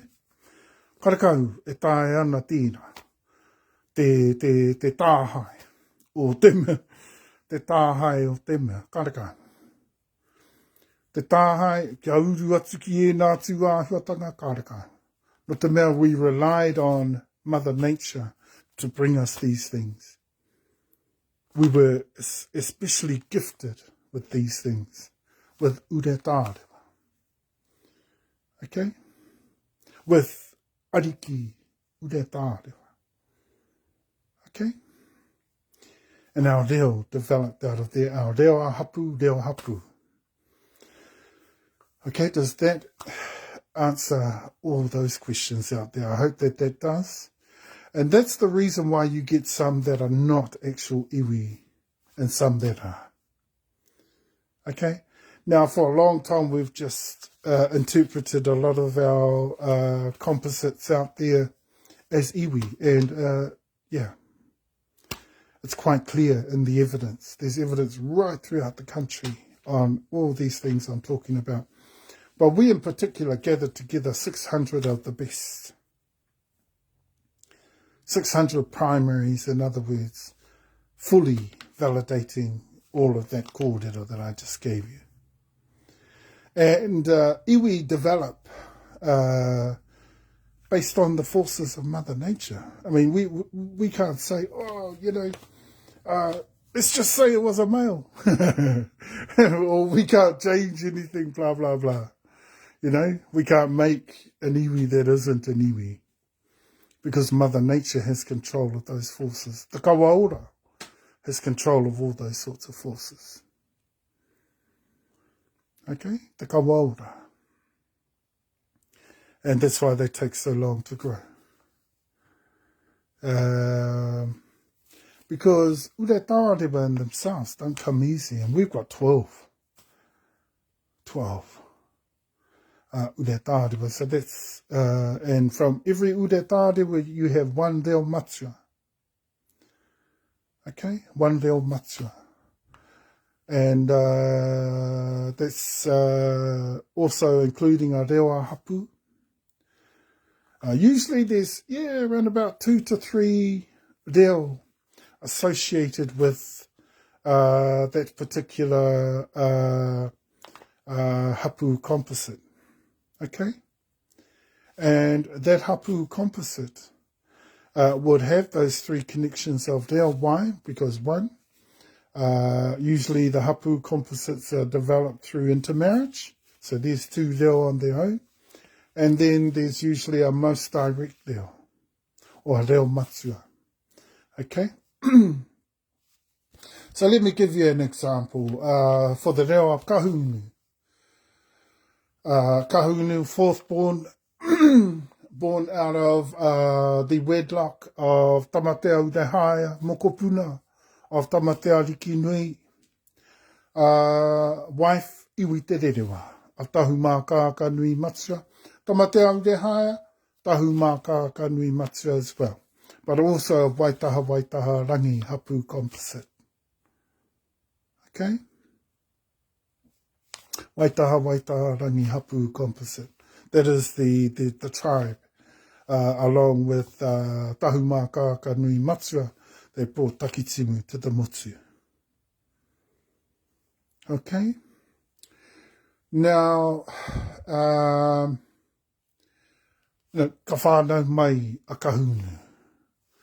Now, the reo Tamatea Udehaya, Waitaha Rangi reo matua, we know that reo a hapu. Iwi Te Rerewa, straight from Rākai Nui, that's another reo, that's another hapu composite of Tahumaakaakanuimatua. So that hapu also has a reo. See, so that's another reo of kahunu. See, notice how it becomes a part of the same whānau? That it's not just the reo of kahunu that we're talking about here. Why? Well, one of the reasons is that the reo matua isn't his own. Why? Because he's not uretārewa. Okay? Okay, all very well for te Māori o te kupu, coming from Io. I know there's some arguments out there saying, oh, we think the Reo Hapu comes from Io. Well, that can't be right, because Io wasn't Reo Hapu. Io was Māori o te kupu, see? How could he be Reo Hapu? He's only Māori o te kupu. And quite rightfully so that the Reo Hapu would come from the Retarewa. Why? Because that's what develops your Hapu. Yeah? That's what we understand of te ao kōhatu. That's what we understand from te kura ia warua. Okay? Now, look, and so, yeah, Rākainui is also a part of the reo kahungunu. Okay, why? Because that's iwi te rerewa's hapu composite of Tahumaakaakanuimatua. Which line? Iraroa and Iratūroto. Those are her lines within Rākainui. So she's from the most junior lines of Rākainui. Okay, Moteo Urahaya, I said before, Waitaha rangi, so there's a clear reo hapu from out of Waitaha rangi.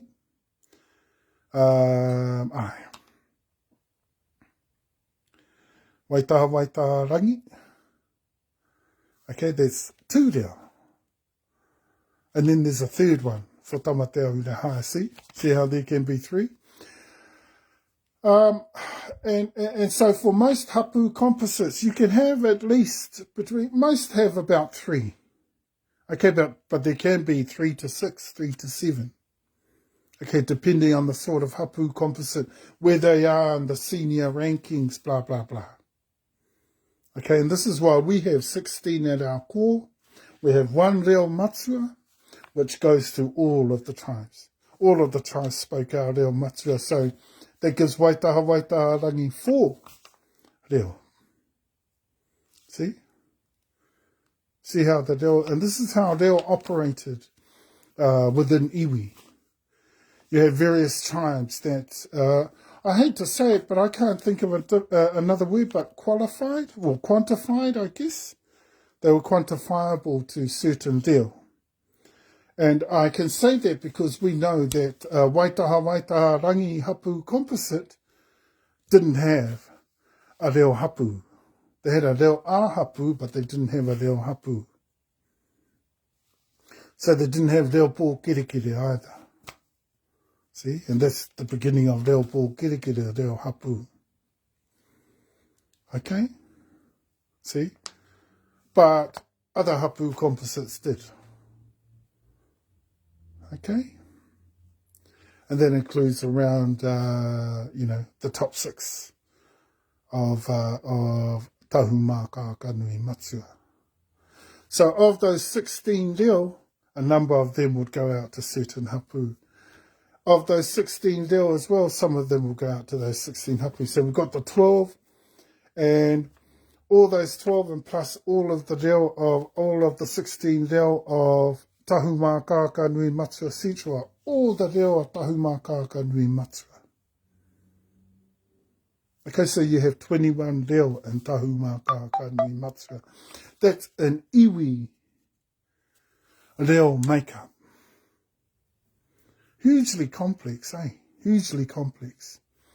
But it's not hard to sort out, because we know the different ao kōhatu elements that govern across all those different reo, and why we had those different reo. They had different functions. You had your different building blocks of the entire of the iwi. Okay? And that's why. That's why. Iwi developed in that fashion, and they developed more than one reo.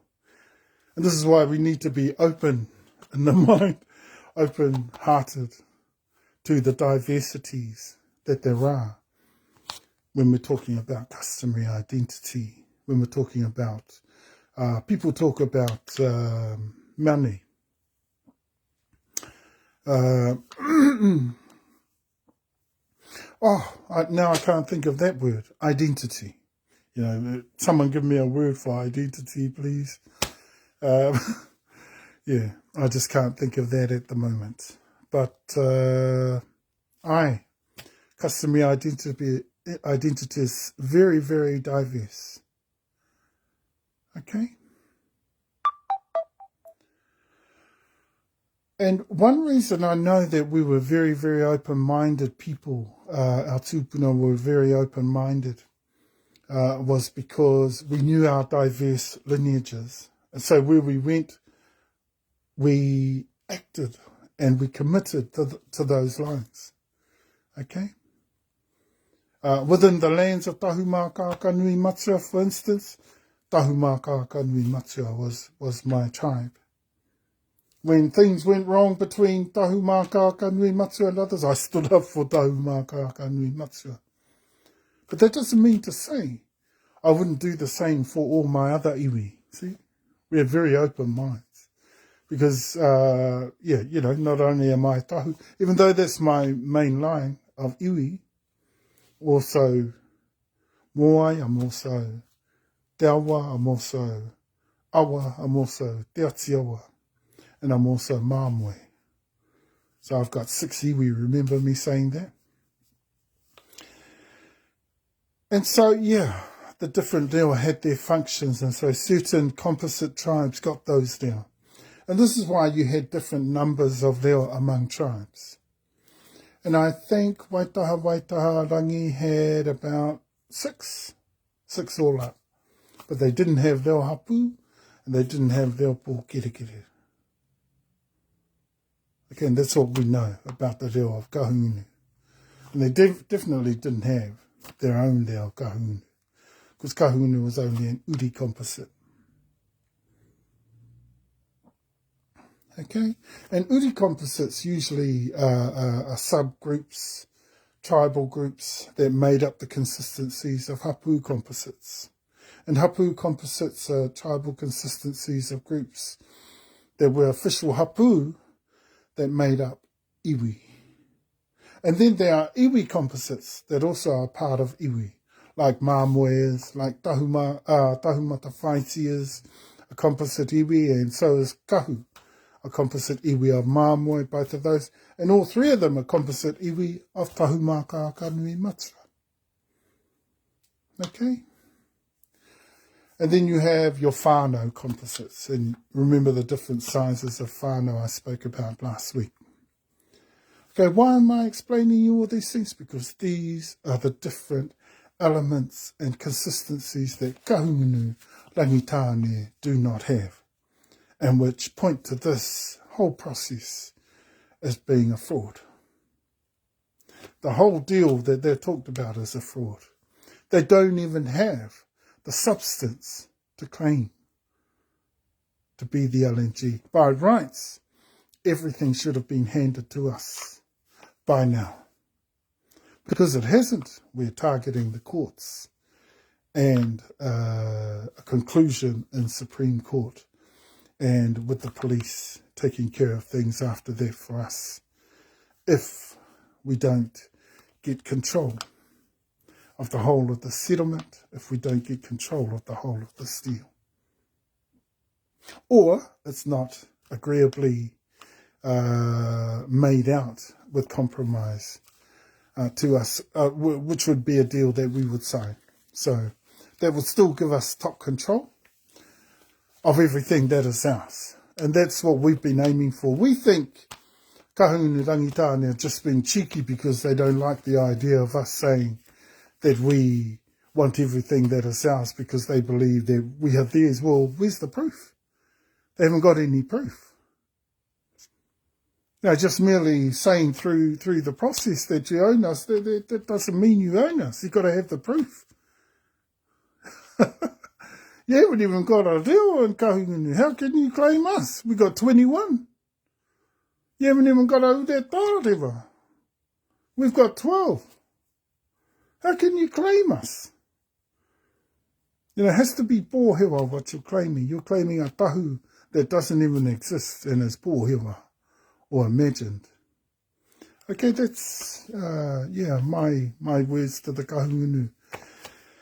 And to the rangitane right now.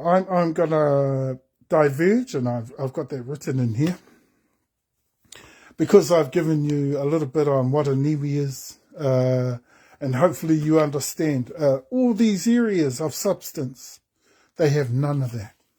All they have is a bunch of people under a mandate, under a bunch of registrations that they did through the process and through a whole heap of money that was thrown at them.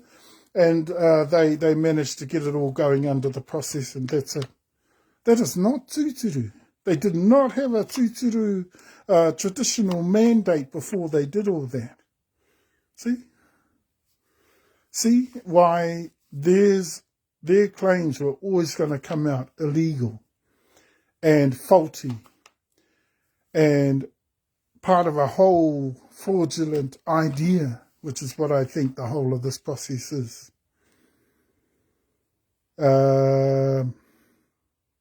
They were always going to come out like that.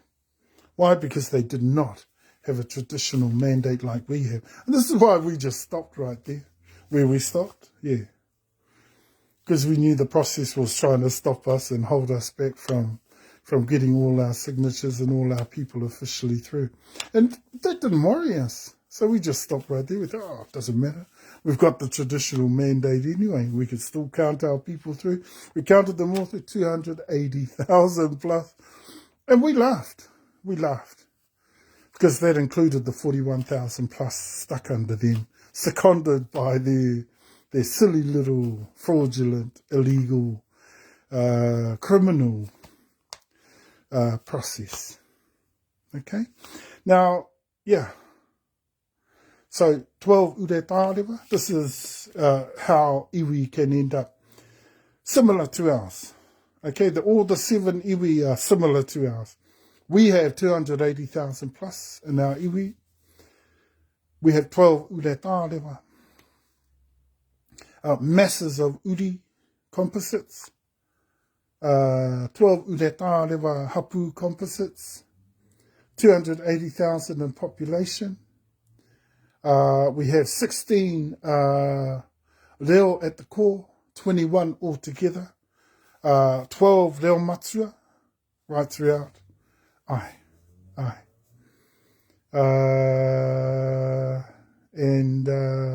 Kahungunu has none. Kahungunu has no reo of his own. His reo is made up of waitaha rangi, which is the reo matua of the hapu composite waitaha rangi, and through his connections through Moteo and iwi te rerewa, hua Tahumaakaakanuimatua te tamarua, rā kainui, and waitaha rangi. Okay? And those are the different sorts of, and there's lots of other consistencies like a taua consistency, military, a military consistency of an iwi, economic, a whole economic base and how that functions, that's another consistency. So certain hapu had certain monopoly, and had developed within their strengths and giftings. O rātau kurahuna, kairoto i a rātau. Within their consistencies and their makeup of the entire of the iwi, they brought those to the iwi and added to the strengths of the top lines. Okay? Who built the iwi out to begin with. Okay? And there's your iwi. And there was only 7 of those because they're real complex, real difficult, and they depended on Mother Nature pretty much. Okay, the atuatuatanga, no doubt lots of karakia went down, and sometimes they weren't successful, sometimes they were, nothing was guaranteed, in other words. This is Mother Nature we're talking about. Hey. So things took a long time to develop. You had to, give way to births of different uri. They had to grow up, and the next line of whakatupuranga came forward, they had to grow up, and then the next line of whakatipuranga, they became adults, the next line of whakatipuranga, so you had all those lines to worry about. It's no wonder it took 600 to 700 years for these 7 to build. And all the rest in the country were left hapu composites and uri composites and whānau. Okay, there's your iwi. Now, kahunu rangitānea, nowhere near that. Nowhere near any of that. They're not even any seniority. I mean, they're both a couple of the most junior in the country.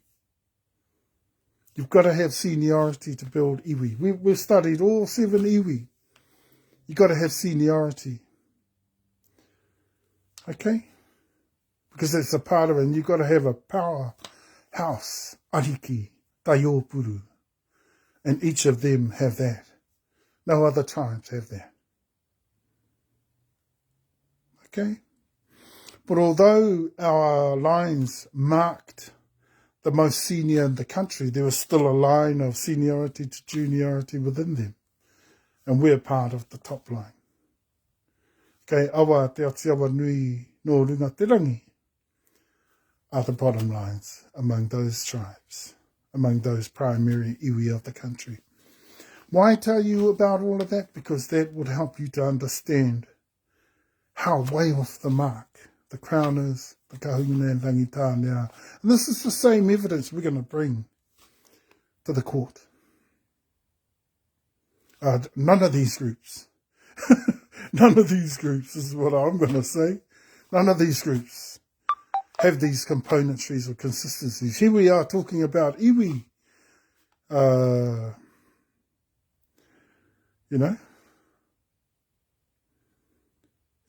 Honour. Here we are talking about iwi, and neither of these groups are even part of one, or even make up one, or have even one of those consistencies. Okay, and that would be 5 to 8 plus uretare, but neither of them have that. Neither of them have the basis of a reo matua and at least 2 other reo. Okay?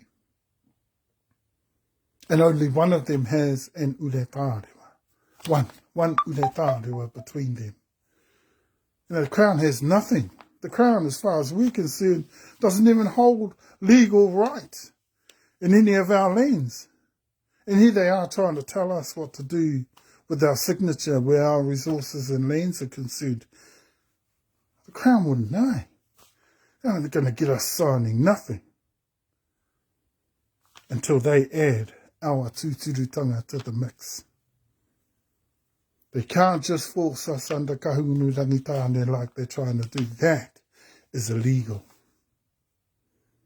It's not just blackmail, it's not just an attempt to hijack our lands, it's an attempt to get us to validate what they want to do. And what they want to do is keep a hold on not just the purse strings, but also the resources, which are validated through evidence from 1840 right up to today, which says that the Crown has right over those resources. No way they're getting that from us. Okay? We know the Crown, brought a te tiriti, in 1840 and made a deal with the iwi of the country. We didn't sign that deal. So there's no way they can, say to us, we need to hold up our end of the bargain. What bargain? We made no bargain with the Crown. We weren't that dumb. Okay? And just while we're talking about reo and how iwi reo in particular functions, and while we're talking about iwi, and whilst we've talked about aokōhatu and all of that, I just want to diverge for a moment into our project, PaeperaKoroutu.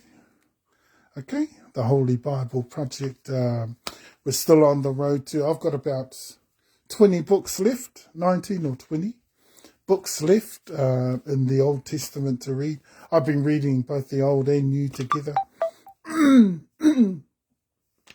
And in my Bible reading, I'm going to be learning a lot more about the New Testament, but I've finished reading the New Testament, and I've still got about 19 or 20 books left in the Old Testament to read before I've read for the first time in my whole life, I've read the whole of the Holy Bible. And we're still looking to commit to our translation project, where we're translating. We're going to produce the first iwi translation of the Bible.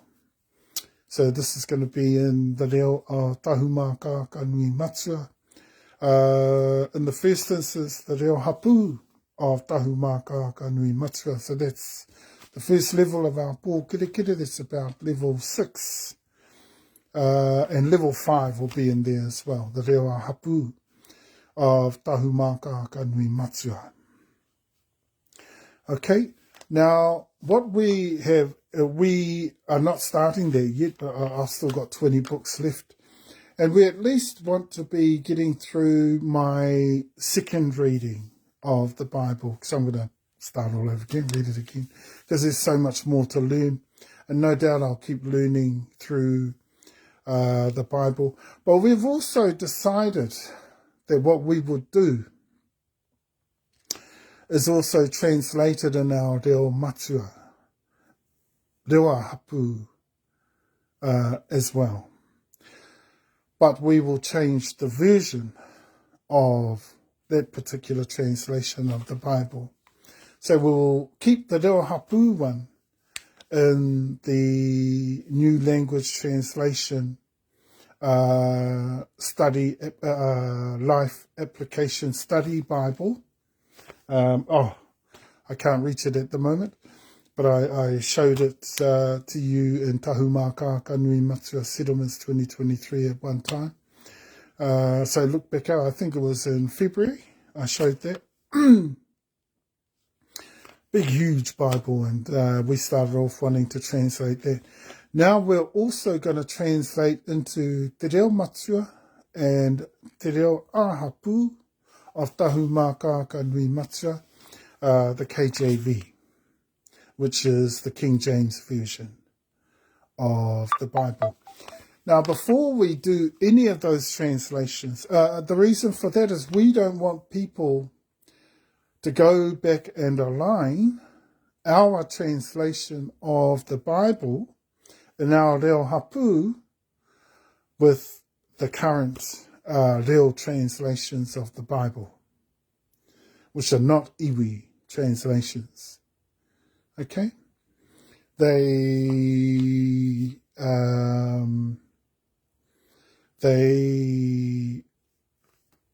try to say that they are. Even the new editions of those, I think there's about 8 or 9 new editions of the KJV translation, which was the first translation of the reo, which was in 1858, I think, or 1868. That was the first official translation of the Bible, the first published one. Okay, now that particular translation was under the guidance and done with the missionaries. The missionaries had the control of that. Okay, so they were Church of England, Anglican, and they had particular control of that. And as far as we're concerned, where our reo is concerned, we're very concerned about that translation, and we're even more concerned about the translations after. Even the new editions are quite appalling by our standards. Okay, so we didn't want to focus on any of those, and that's why I ended up with a study, New Application Life Study Bible to read, because I just couldn't understand any. I'm a native speaker of the reo, and I couldn't stand, let alone understand, any of the reo versions. And that's starting right from the very first one, which was a complete mess as far as I'm concerned. Now, yeah, I am particularly critical, though, of the editions that followed, because they did not improve that Bible. Quite clearly, someone should have gone back to the very first one, almost have erased it instead of making a new edition. They should have erased it and formulated one with te Māori o te kupu, with the purity, and developed it around an iwi version of the Bible. Now, I'm not surprised that, Ngā Puhi used to call the first version of the Bible theirs. They used to say it was Ngā Puhi, but harakau. Harakau I te reo Ngā Puhi tērā reo. Yeah, there's some Ngā Puhi words in there, but we're all in there. So I think it purports to be a northern dialect. That's what it does. It isn't actually Ngā Puhi. Okay, so that's what we have to be clear about with that Bible. But what we don't want is for people to look at our Reo Hapu translation and start to align it with the KJV translation from 1858. So we're making our own translation of the KJV, and we're going to have people, if they want to check with our Reo Hapu translation of the New Application Study Bible translation. And we want to do that because that's where we've managed to get a clear understanding, and where I started was with that particular Bible, and it gave me the clearest understanding in English. I mean, I'm not that great at English, so it took me ages. Even a lot of the English Bibles didn't suit me, including the KJV. But one thing I did know is when I matched the KJV English Bible with the Te Reo one, it wasn't totally all there. It didn't take me much to work that out. Okay, and so e tatauma. We've now developed into two translations, so it's going to be one of the NLT, Life Study Application Bible, or whatever it's called, and that will be in our Reo Hapu, and in our Reo Hapu, Reo Matua, will be a version of the KJV. Now, before we even start on those, we've already planned e tatauma to get close to the Greeks, to get close also to our Hebrew ancestry, to Israel, and learn a lot more about the culture. We've been doing that hard. Go back into a lot more of those roots and search for a lot of the different meanings of words. The original Ihiperu Bible the original was in Ihiperu. So all those things, and get the original understandings expressed to us in the Bible. So, karakau e tae ana te he, te huru mai ki roto, ki te takoto mai o te kupu i roto i te Whakataunga mai o te kupu I te reo o Tahumaakaakanuimatua. Okay, me te Māori anō o te kupu o Tahumaakaakanuimatua. Karakau e tae ana te he, te uru mai ki roto. And that's what we want to do. We want to eliminate even our worldview. Hey, we don't want to misunderstand the worldview that's expressed in words. So we will be in our worldview, but within that worldview we will have such an understanding of their worldview within their words that we would be katino o rite mai. Te hanga mai o te kupu me te takoto mai o te kupu. Okay? And we will be the first primary iwi, the first iwi translation of the Bible in the country once we've finished it. But probably won't be till, it might be a year to 18 months yet. Yeah, a year to 18 months. I've got to get through my second reading yet. a lot more around notes. I'm going into study. In fact, I'm hoping this Wednesday I get a bit of my study done. This Wednesday morning before I head out to the office, and the other office, and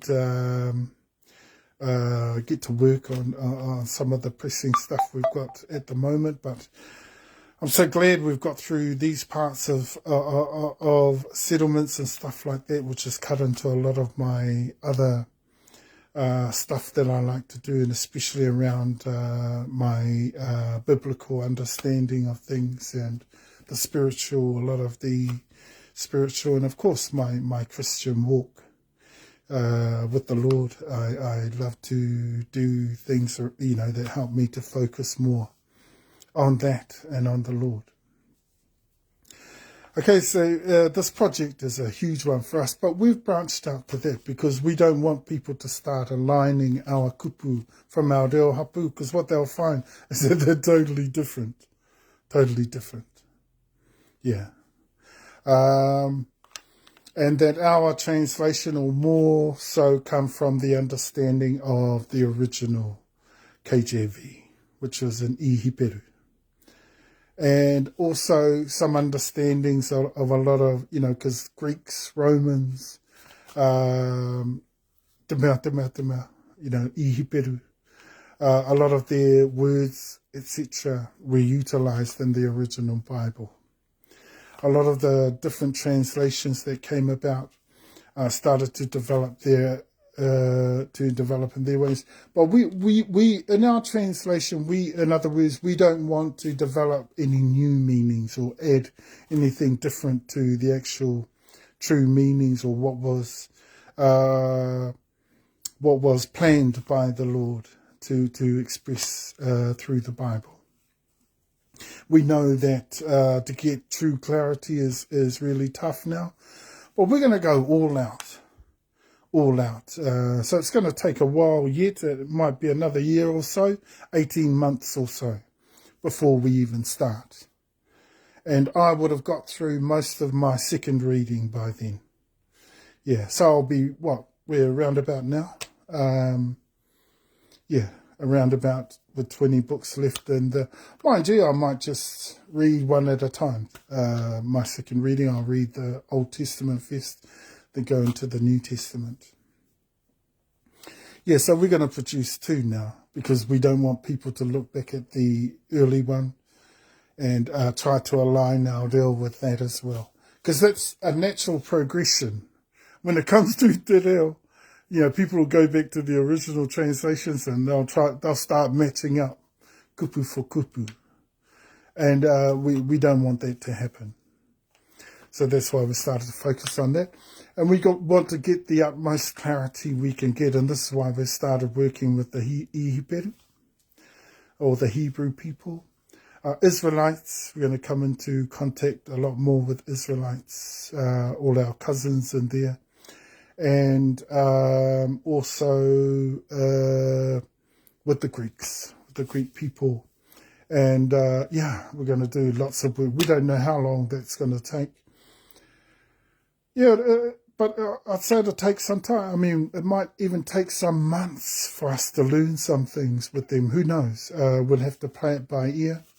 The whole translation project, because now we're translating two versions of the Bible, the original KJV, and we're also translating the New Life Skills Application Study Bible, NLT, and because that's where it started. Clarity started from there, and that clarity has gone through our iwi now, and so that's where it started for us, the understanding. So it's not hard to understand why we would be so keen to translate that particular Bible into their Hapu. Which might turn a lot of people that have been into Christianity for just about all their lives, might turn them off. But hopefully it doesn't. Because that's part of our contribution to the faith that our reo hapu dons, the word of the Lord is donned in our reo hapu as well. Not just for our people, but for everybody else. For the other iwi as an example to the other iwi of the country, and also for any other people. Okay, so hopefully Christians, get one. Get a copy of our particular Bible. They should be able to get one for free, just about anywhere, because we know we're going to sell it worldwide and give it away also worldwide. And so, yeah, it's a massive project, and the Tahumaakaakanuimatua people, it's part of our journey to becoming God-centered, yeah. Put it that way, and it's one of the steps we decided to take. Well, to help us in the utmost become God-centered, we need to understand the word, the word of the Lord. And so what better way to do that than to translate into our reo hapu, and then put in reo matua, which isn't the same reo, but it is much clearer, much more universal. It's dialectual, and it doesn't have that hapu only,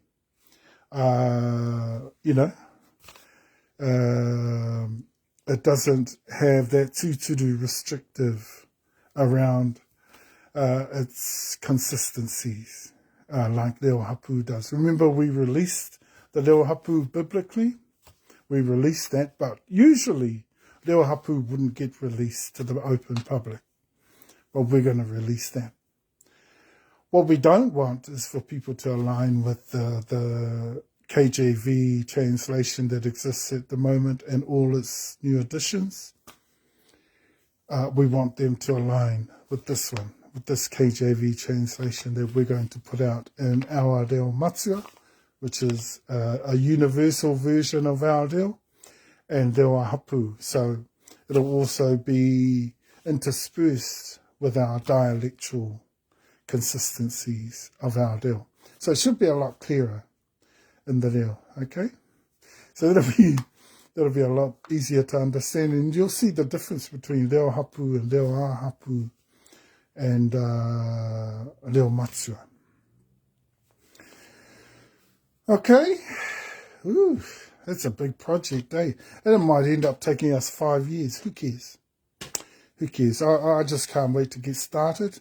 But we have to wait until we've done all the groundwork and we've done all the homework, that we need to do. And we've worked a lot with people, not necessarily across the world, but even in the country, we've got lots of people, we've got lots of Israelite connections and people like that, ihiperu. Sometimes we may even have some of them come into the country, or sometimes we may go out of the country into Greece, around Israel and around different other locations in the world to meet up with some of these groups and utilize these services and assisting us and supporting us in those projects. Sounds awesome, mate. Awesome, mate. So look out for that. Look out for our translated versions of the original KJV and this particular Bible, where it all started for us. The clarity and understanding of God's Word started from the Life Application Study Bible of the New Language Translation. It's English. It's just so easy to understand, so crisp and clear and easy to understand. Okay? And so I've given you some really good ideas about how reo iwi operates. And look, let me check the time. I'll just check the time, see where we're oh wow, we've gone way over time. So maybe, we've touched on a lot of TeTaiHauauruAukatiTai. I'm just looking at the third page. And a lot of it seems to be on TeTaiHauauruAukatiTai. And we've covered a lot of that. And so it's just, I guess, understanding the complexities of the North. It's not surprising that we're part of the Aokōhatu of the North. It's not surprising that the awa, the tūhoe, make up the most consistencies of Aokōhatu up there. So technically and theoretically, it should be easier to settle up there. But, yeah, we've been scratching our heads because a lot of people within those tribes at the same time, theoretically, they should be more supportive of what we're doing. Why? Because we hold the tūtirutanga down here, not kahunu rangitāne. What they hold is crown influenced and authorised, which isn't necessarily, and you know that, because it comes through the Crown Grand narrative, all of it, which is illegal. Okay, because that narrative is built on garbage. Which is the same thing that the process, the Crown process operates on, is garbage. Okay, so just to wrap up quickly, we've pretty much gone into the consistencies of te Aokōhatu of TeTaiHauauruAukatiTai. We're the only Aokōhatu down here. None of kahunu, none of rangitāne are Aokōhatu. None of them are even, there's no natives among them of either tribes. Okay? There are of Tahumaakaakanuimatua, and we're also, we're pretty well one of the most Aokōhatu in the country. So it's not surprising our Aokōhatu and nativity go together really well. Within Awa, there's some nativity there in Awa, through a lot of the old people. Still, there's a lot of non-nativity there in Awa, but there's lots of Aokōhatu. Okay? Ngāpuhi lacks much in nativity, but Leo is there and ongoing, and it's a mixed bag. Okay? Mixed bag up there. Mostly through karakia I te Māori o te kupu. Okay? And also, through the purity, through karakia. Which is fine, but, it doesn't make you native. Yeah. And natives in particular are not just first language speakers, but they have that real reo. Hāngai tonu. Ki tō rātau iwi, ki o rātau reo, I roto I tō rātau iwi, e rā mea katoa. Te tapu me te mana o rātau tūpuna no hoki kai roto, e rā tū āhuatanga katoa. Puta tonu mai anō ai, I te ure tārewa, o rātau tūpuna, tērā reo, te reo take. Okay, so it's not just about first language there. Okay, and so, not much of that. And, in fact, very little, if any, within Ngāpuhi.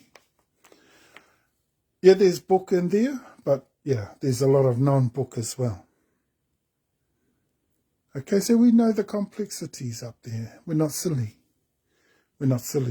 And so it's not surprising that a lot of Ngāpuhi use that reo hapu they've got up there. And they think that it is theirs originally. We would question that heavily. And especially when you look at the core concepts of that reo. They make up their reo. We look at their whakapapa. We look at the fact they have no retarewa, which is where reo like that come from. And that reo in particular is a reo iwi. So it's a part of a core iwi reo. Okay, they don't know that up there. They don't know that. See, that's how I know. They're very limited in nativity up there. If any. This book up there, blah, blah, blah. Reo karakia up there, of course. Everyone's got a reo karakia. We all have that. That's not hard to come by. But, yeah. Just because there's existence of Aokohatu doesn't mean you're automatically native. Okay? And that's the case in Ngāpuhi. Just because you can speak the reo, and even if you have the standard of Māori o te kupu, doesn't make you native either. I just spoke to you about what makes you native. Okay? And look, so that's the makeup up there. And who is the Aokohatu and those that are the tūturu up there and that have the natives within their tribes? Ara, mō ai Hapu. Te awa Hapu, TeTaiHauauruAukatiTai. That is a Hapu composite of te awa. And that's where we come from. We are an iwi composite of that Hapu composite of TeTaiHauauruAukatiTai. That is a Hapu composite of te awa Hapu. And, I reira nana kaputa mai rā mātai. Iwi composite I roto TeTaiHauauruAukatiTai. Okay? And, yeah, not hard to see that we are part of the Aokohatu and the nativity of that region. So you can see, yeah, I mean, we've made the statement that the most spoken reo up that way are the reo of awa and tūhoe. Kai te tika tēnā. They're the most widely spoken. It's because we're hardly up there. Most of us are hardly up there, but our reo is up there. And we know some of our people are up there. And it's going. And it's among the most Aokohatu up there. And the native up there. It's pai. So, yeah. At some point in time, gradually, we will start to get more and more up there. And so more our reo. Among the reo up there will become a lot stronger and more widely spoken up there. Okay. Most of your awa natives will probably be more so among the tūhoe. Okay. And so that's, and then most of them don't even stay up there. They go back to the Urawera, where they usually stay there. And so that's the complex makeup. But theoretically and technically, we should be able to settle properly up there. And with the lawyer that we've got, I can't name her because we don't conclude on everything until probably this Thursday. And so I'll know how far we're going after this Thursday and how things are going after this Thursday. But it looks like she may be the one. A very tūturu outlook. But let's see. Yeah, depends on whether there might be conflicts of interest and whatever else there might be. Yeah, once I get through those talks with that new lawyer. And hopefully very soon our lawyers from Watkins Law get back to us for the rest of the country that are working on our claims for the rest of the country. They're obviously very busy.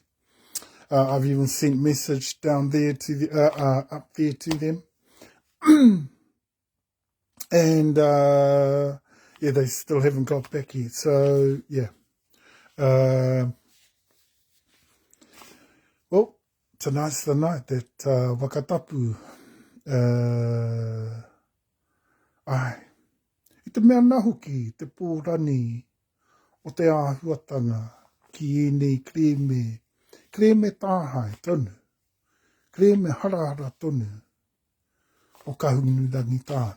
Ana, kore ake anu hoki o te whai ākiko hai whakatūru ki atu i ngā kreme o rātai.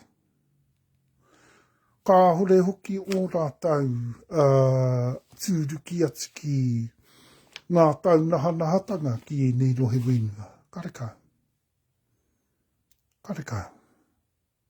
hanga tonu mai anu ai o rātau kōrero i roto i te kakenga mai. Te ekenga mai rānei o rātau.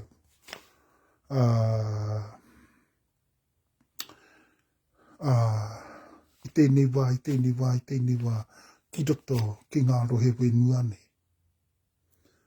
I muri mai. Noho tonu ke atu mātau, ki roto ki nei wenua nei. I roto i Auawa. Yeah, we were already here. Kahungunu, we know, was already here too in 1350. We were already here long before 1350. Pre-1000, we were here. In fact, over 1,000 years ago, we were here. Okay? A lot of our most senior lines were here way back then. And then we came in the next wave, which is when the Tini Otoi and Awa came through as well in the 1200s. That was the second migration into the country. And then the third one was 1350, when the last of our lines came into the country. That's how we built up 7 confederations among the Waka confederations to the country over those 3 migrations. Okay, and so we are going to leave it there and just let you work that out. Okay, because it's only mostly awa and tuhoe reo going up there, there's a huge amount of reo missing up there. Plus the whātua. Whātua have good reo. But a lot of the reo up there is reo I te karakia Māori o te kupu. Yeah. There's no real iwi reo going on up there, except for perhaps the awa. Okay, and Tahumaakaakanuimatua and te awa. Okay, but whakatapu starts on full power tonight. Remember, and everyone out there amongst the public, kia mau tonu, comply to the demands of this whakatapu. Okay? And also ensure that even our children, our communities align with that. From throughout WesternDivide, the Moteo Maui. And that we understand, that we believe also in Tahumaakaakanuimatua. Also it was from the blessings and our connections with the atuatua, the Yahweh atua, and the connections with our whanaunga, the Yehiuhi, or the Yehua. Okay? Christ Jesus, te atuatua, Christ Jesus, te weoiti. Okay? He whanaunga tonu. Mai roto i nā whakapaparanga tangata. Mai roto anō i nā tūākana o mātai. It is through their lines that we become a part of God's people. Okay? Okay, and we should be proud of that. Not trying to be distinctively, or a lot of our tribes are calling it Māori. Harakau mātau I te Māori. E harakau, not tūturu. Tūturu kia mātau, tō mātau iwi ko Tahumaakaakanuimatua. Nā reira ko Tahumaakaakanuimatua ke o mātai. Ana, pita atu ai I roto ara. Kuhi I roto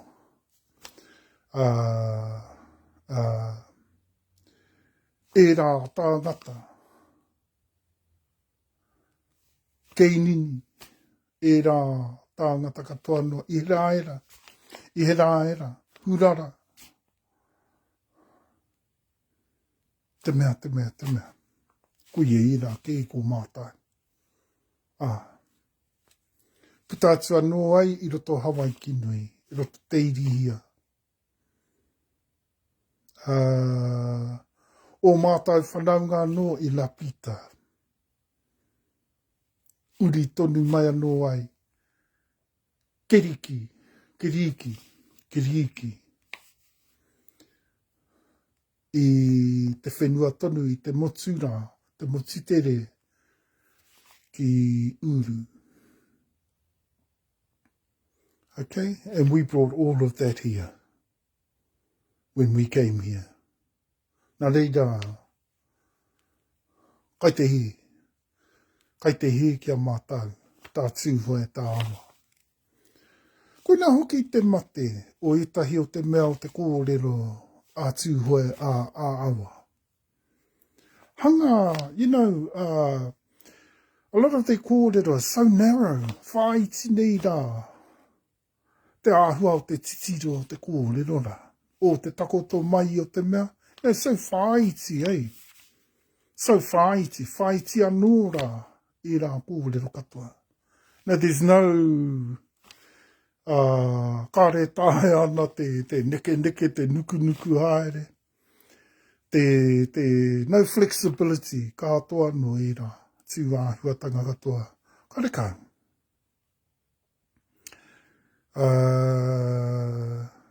But as a matter of law, as a matter of legal principles, and as a matter of mana wenua to Wairarapa Tararua, we must have our wakatapu in place and in full power from tonight. So I pray, mighty Lord, Father Lord, Te Yahweh Atua, bring your peace and your protection over us. We know that you even agree with our exercising of the law over the lands that you blessed our tupuna with, and over those lands that you so hope that we take much better care of in future. And this is where it begins. Whereas the tūturu iwi, as the real iwi, as the customary iwi that we are, we do and we commit ourselves to those things that are protective of all of the taonga tuku iho, including our wenua. Father, all these taonga that you blessed us with when we came here to these lands. Mighty Father, we ask for your peace and your strength. Strengthen those of us who haven't learnt or are unable to work within these processes of the Crown, and attending to lean upon those sorts of understandings to get us through this whole dilemma of settlements, of tribal politics and economics in this region, but are trying to do it without adhering to the tūturutanga of our tūpuna, of our mātua. That's wrong, Father, and we know that that's part of your judgment from tonight. And we know that in your judgment over this whole situation, Lord, mighty Father, we know that you want us to take control and to do that from here, because you are with us and you support us and you strengthen us, and you've been guiding us right through the whole of this dilemma, right through this situation, and keep your protection over us and keep strengthening us, Lord, because we're going to need you no matter how well things go from here and how strongly we become. We're always going to need you, Father. And what about for those times where things don't go quite right? You know, we're going to need you even more through those times. But most of all, protect all those who could be in great danger of our protectives. That is the kahunu rangitane, who have a crown view of all these things, whether they like it or not. Their views are not tūturu, because if they were, they would be agreeable to us years ago. And you know that, Lord. And that's why your judgment has come upon them tonight. Sorry, that's what you're saying, Karoha. But you're going to have to go under the whakatapu tonight. And you're going to, that's my judgment upon you people. And you're going to have to align and be compliant with Tahumaakaakanuimatua, who are the people we bless with these lands. After we were blessed by our Te Awa and Moai Tupuna, our seniors from throughout those tribes, throughout the Tutura te Matua. And now us today, everything's on our shoulders, but we have you, Lord. You know, and I keep saying it, and I keep saying it.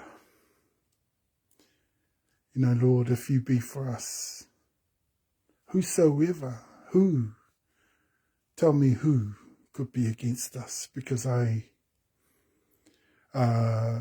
do not think for one moment, Lord, that we're ever going to go wrong because of your power and your glory and your victory throughout all these things, all these matters. And this is why we make you first, Lord, because when we do that, all our generations are guaranteed to get all the strength and power from that straight away.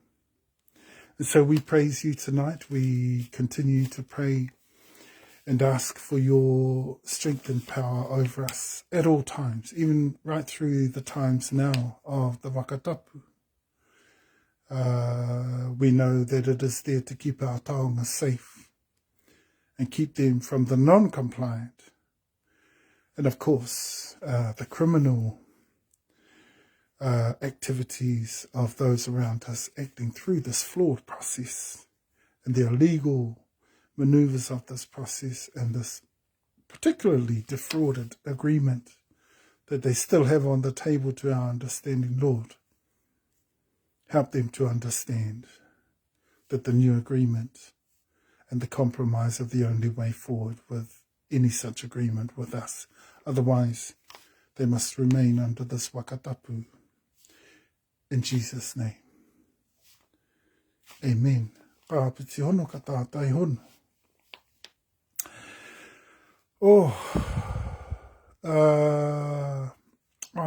Ka tika huki kia kia. Rātau kia rātau.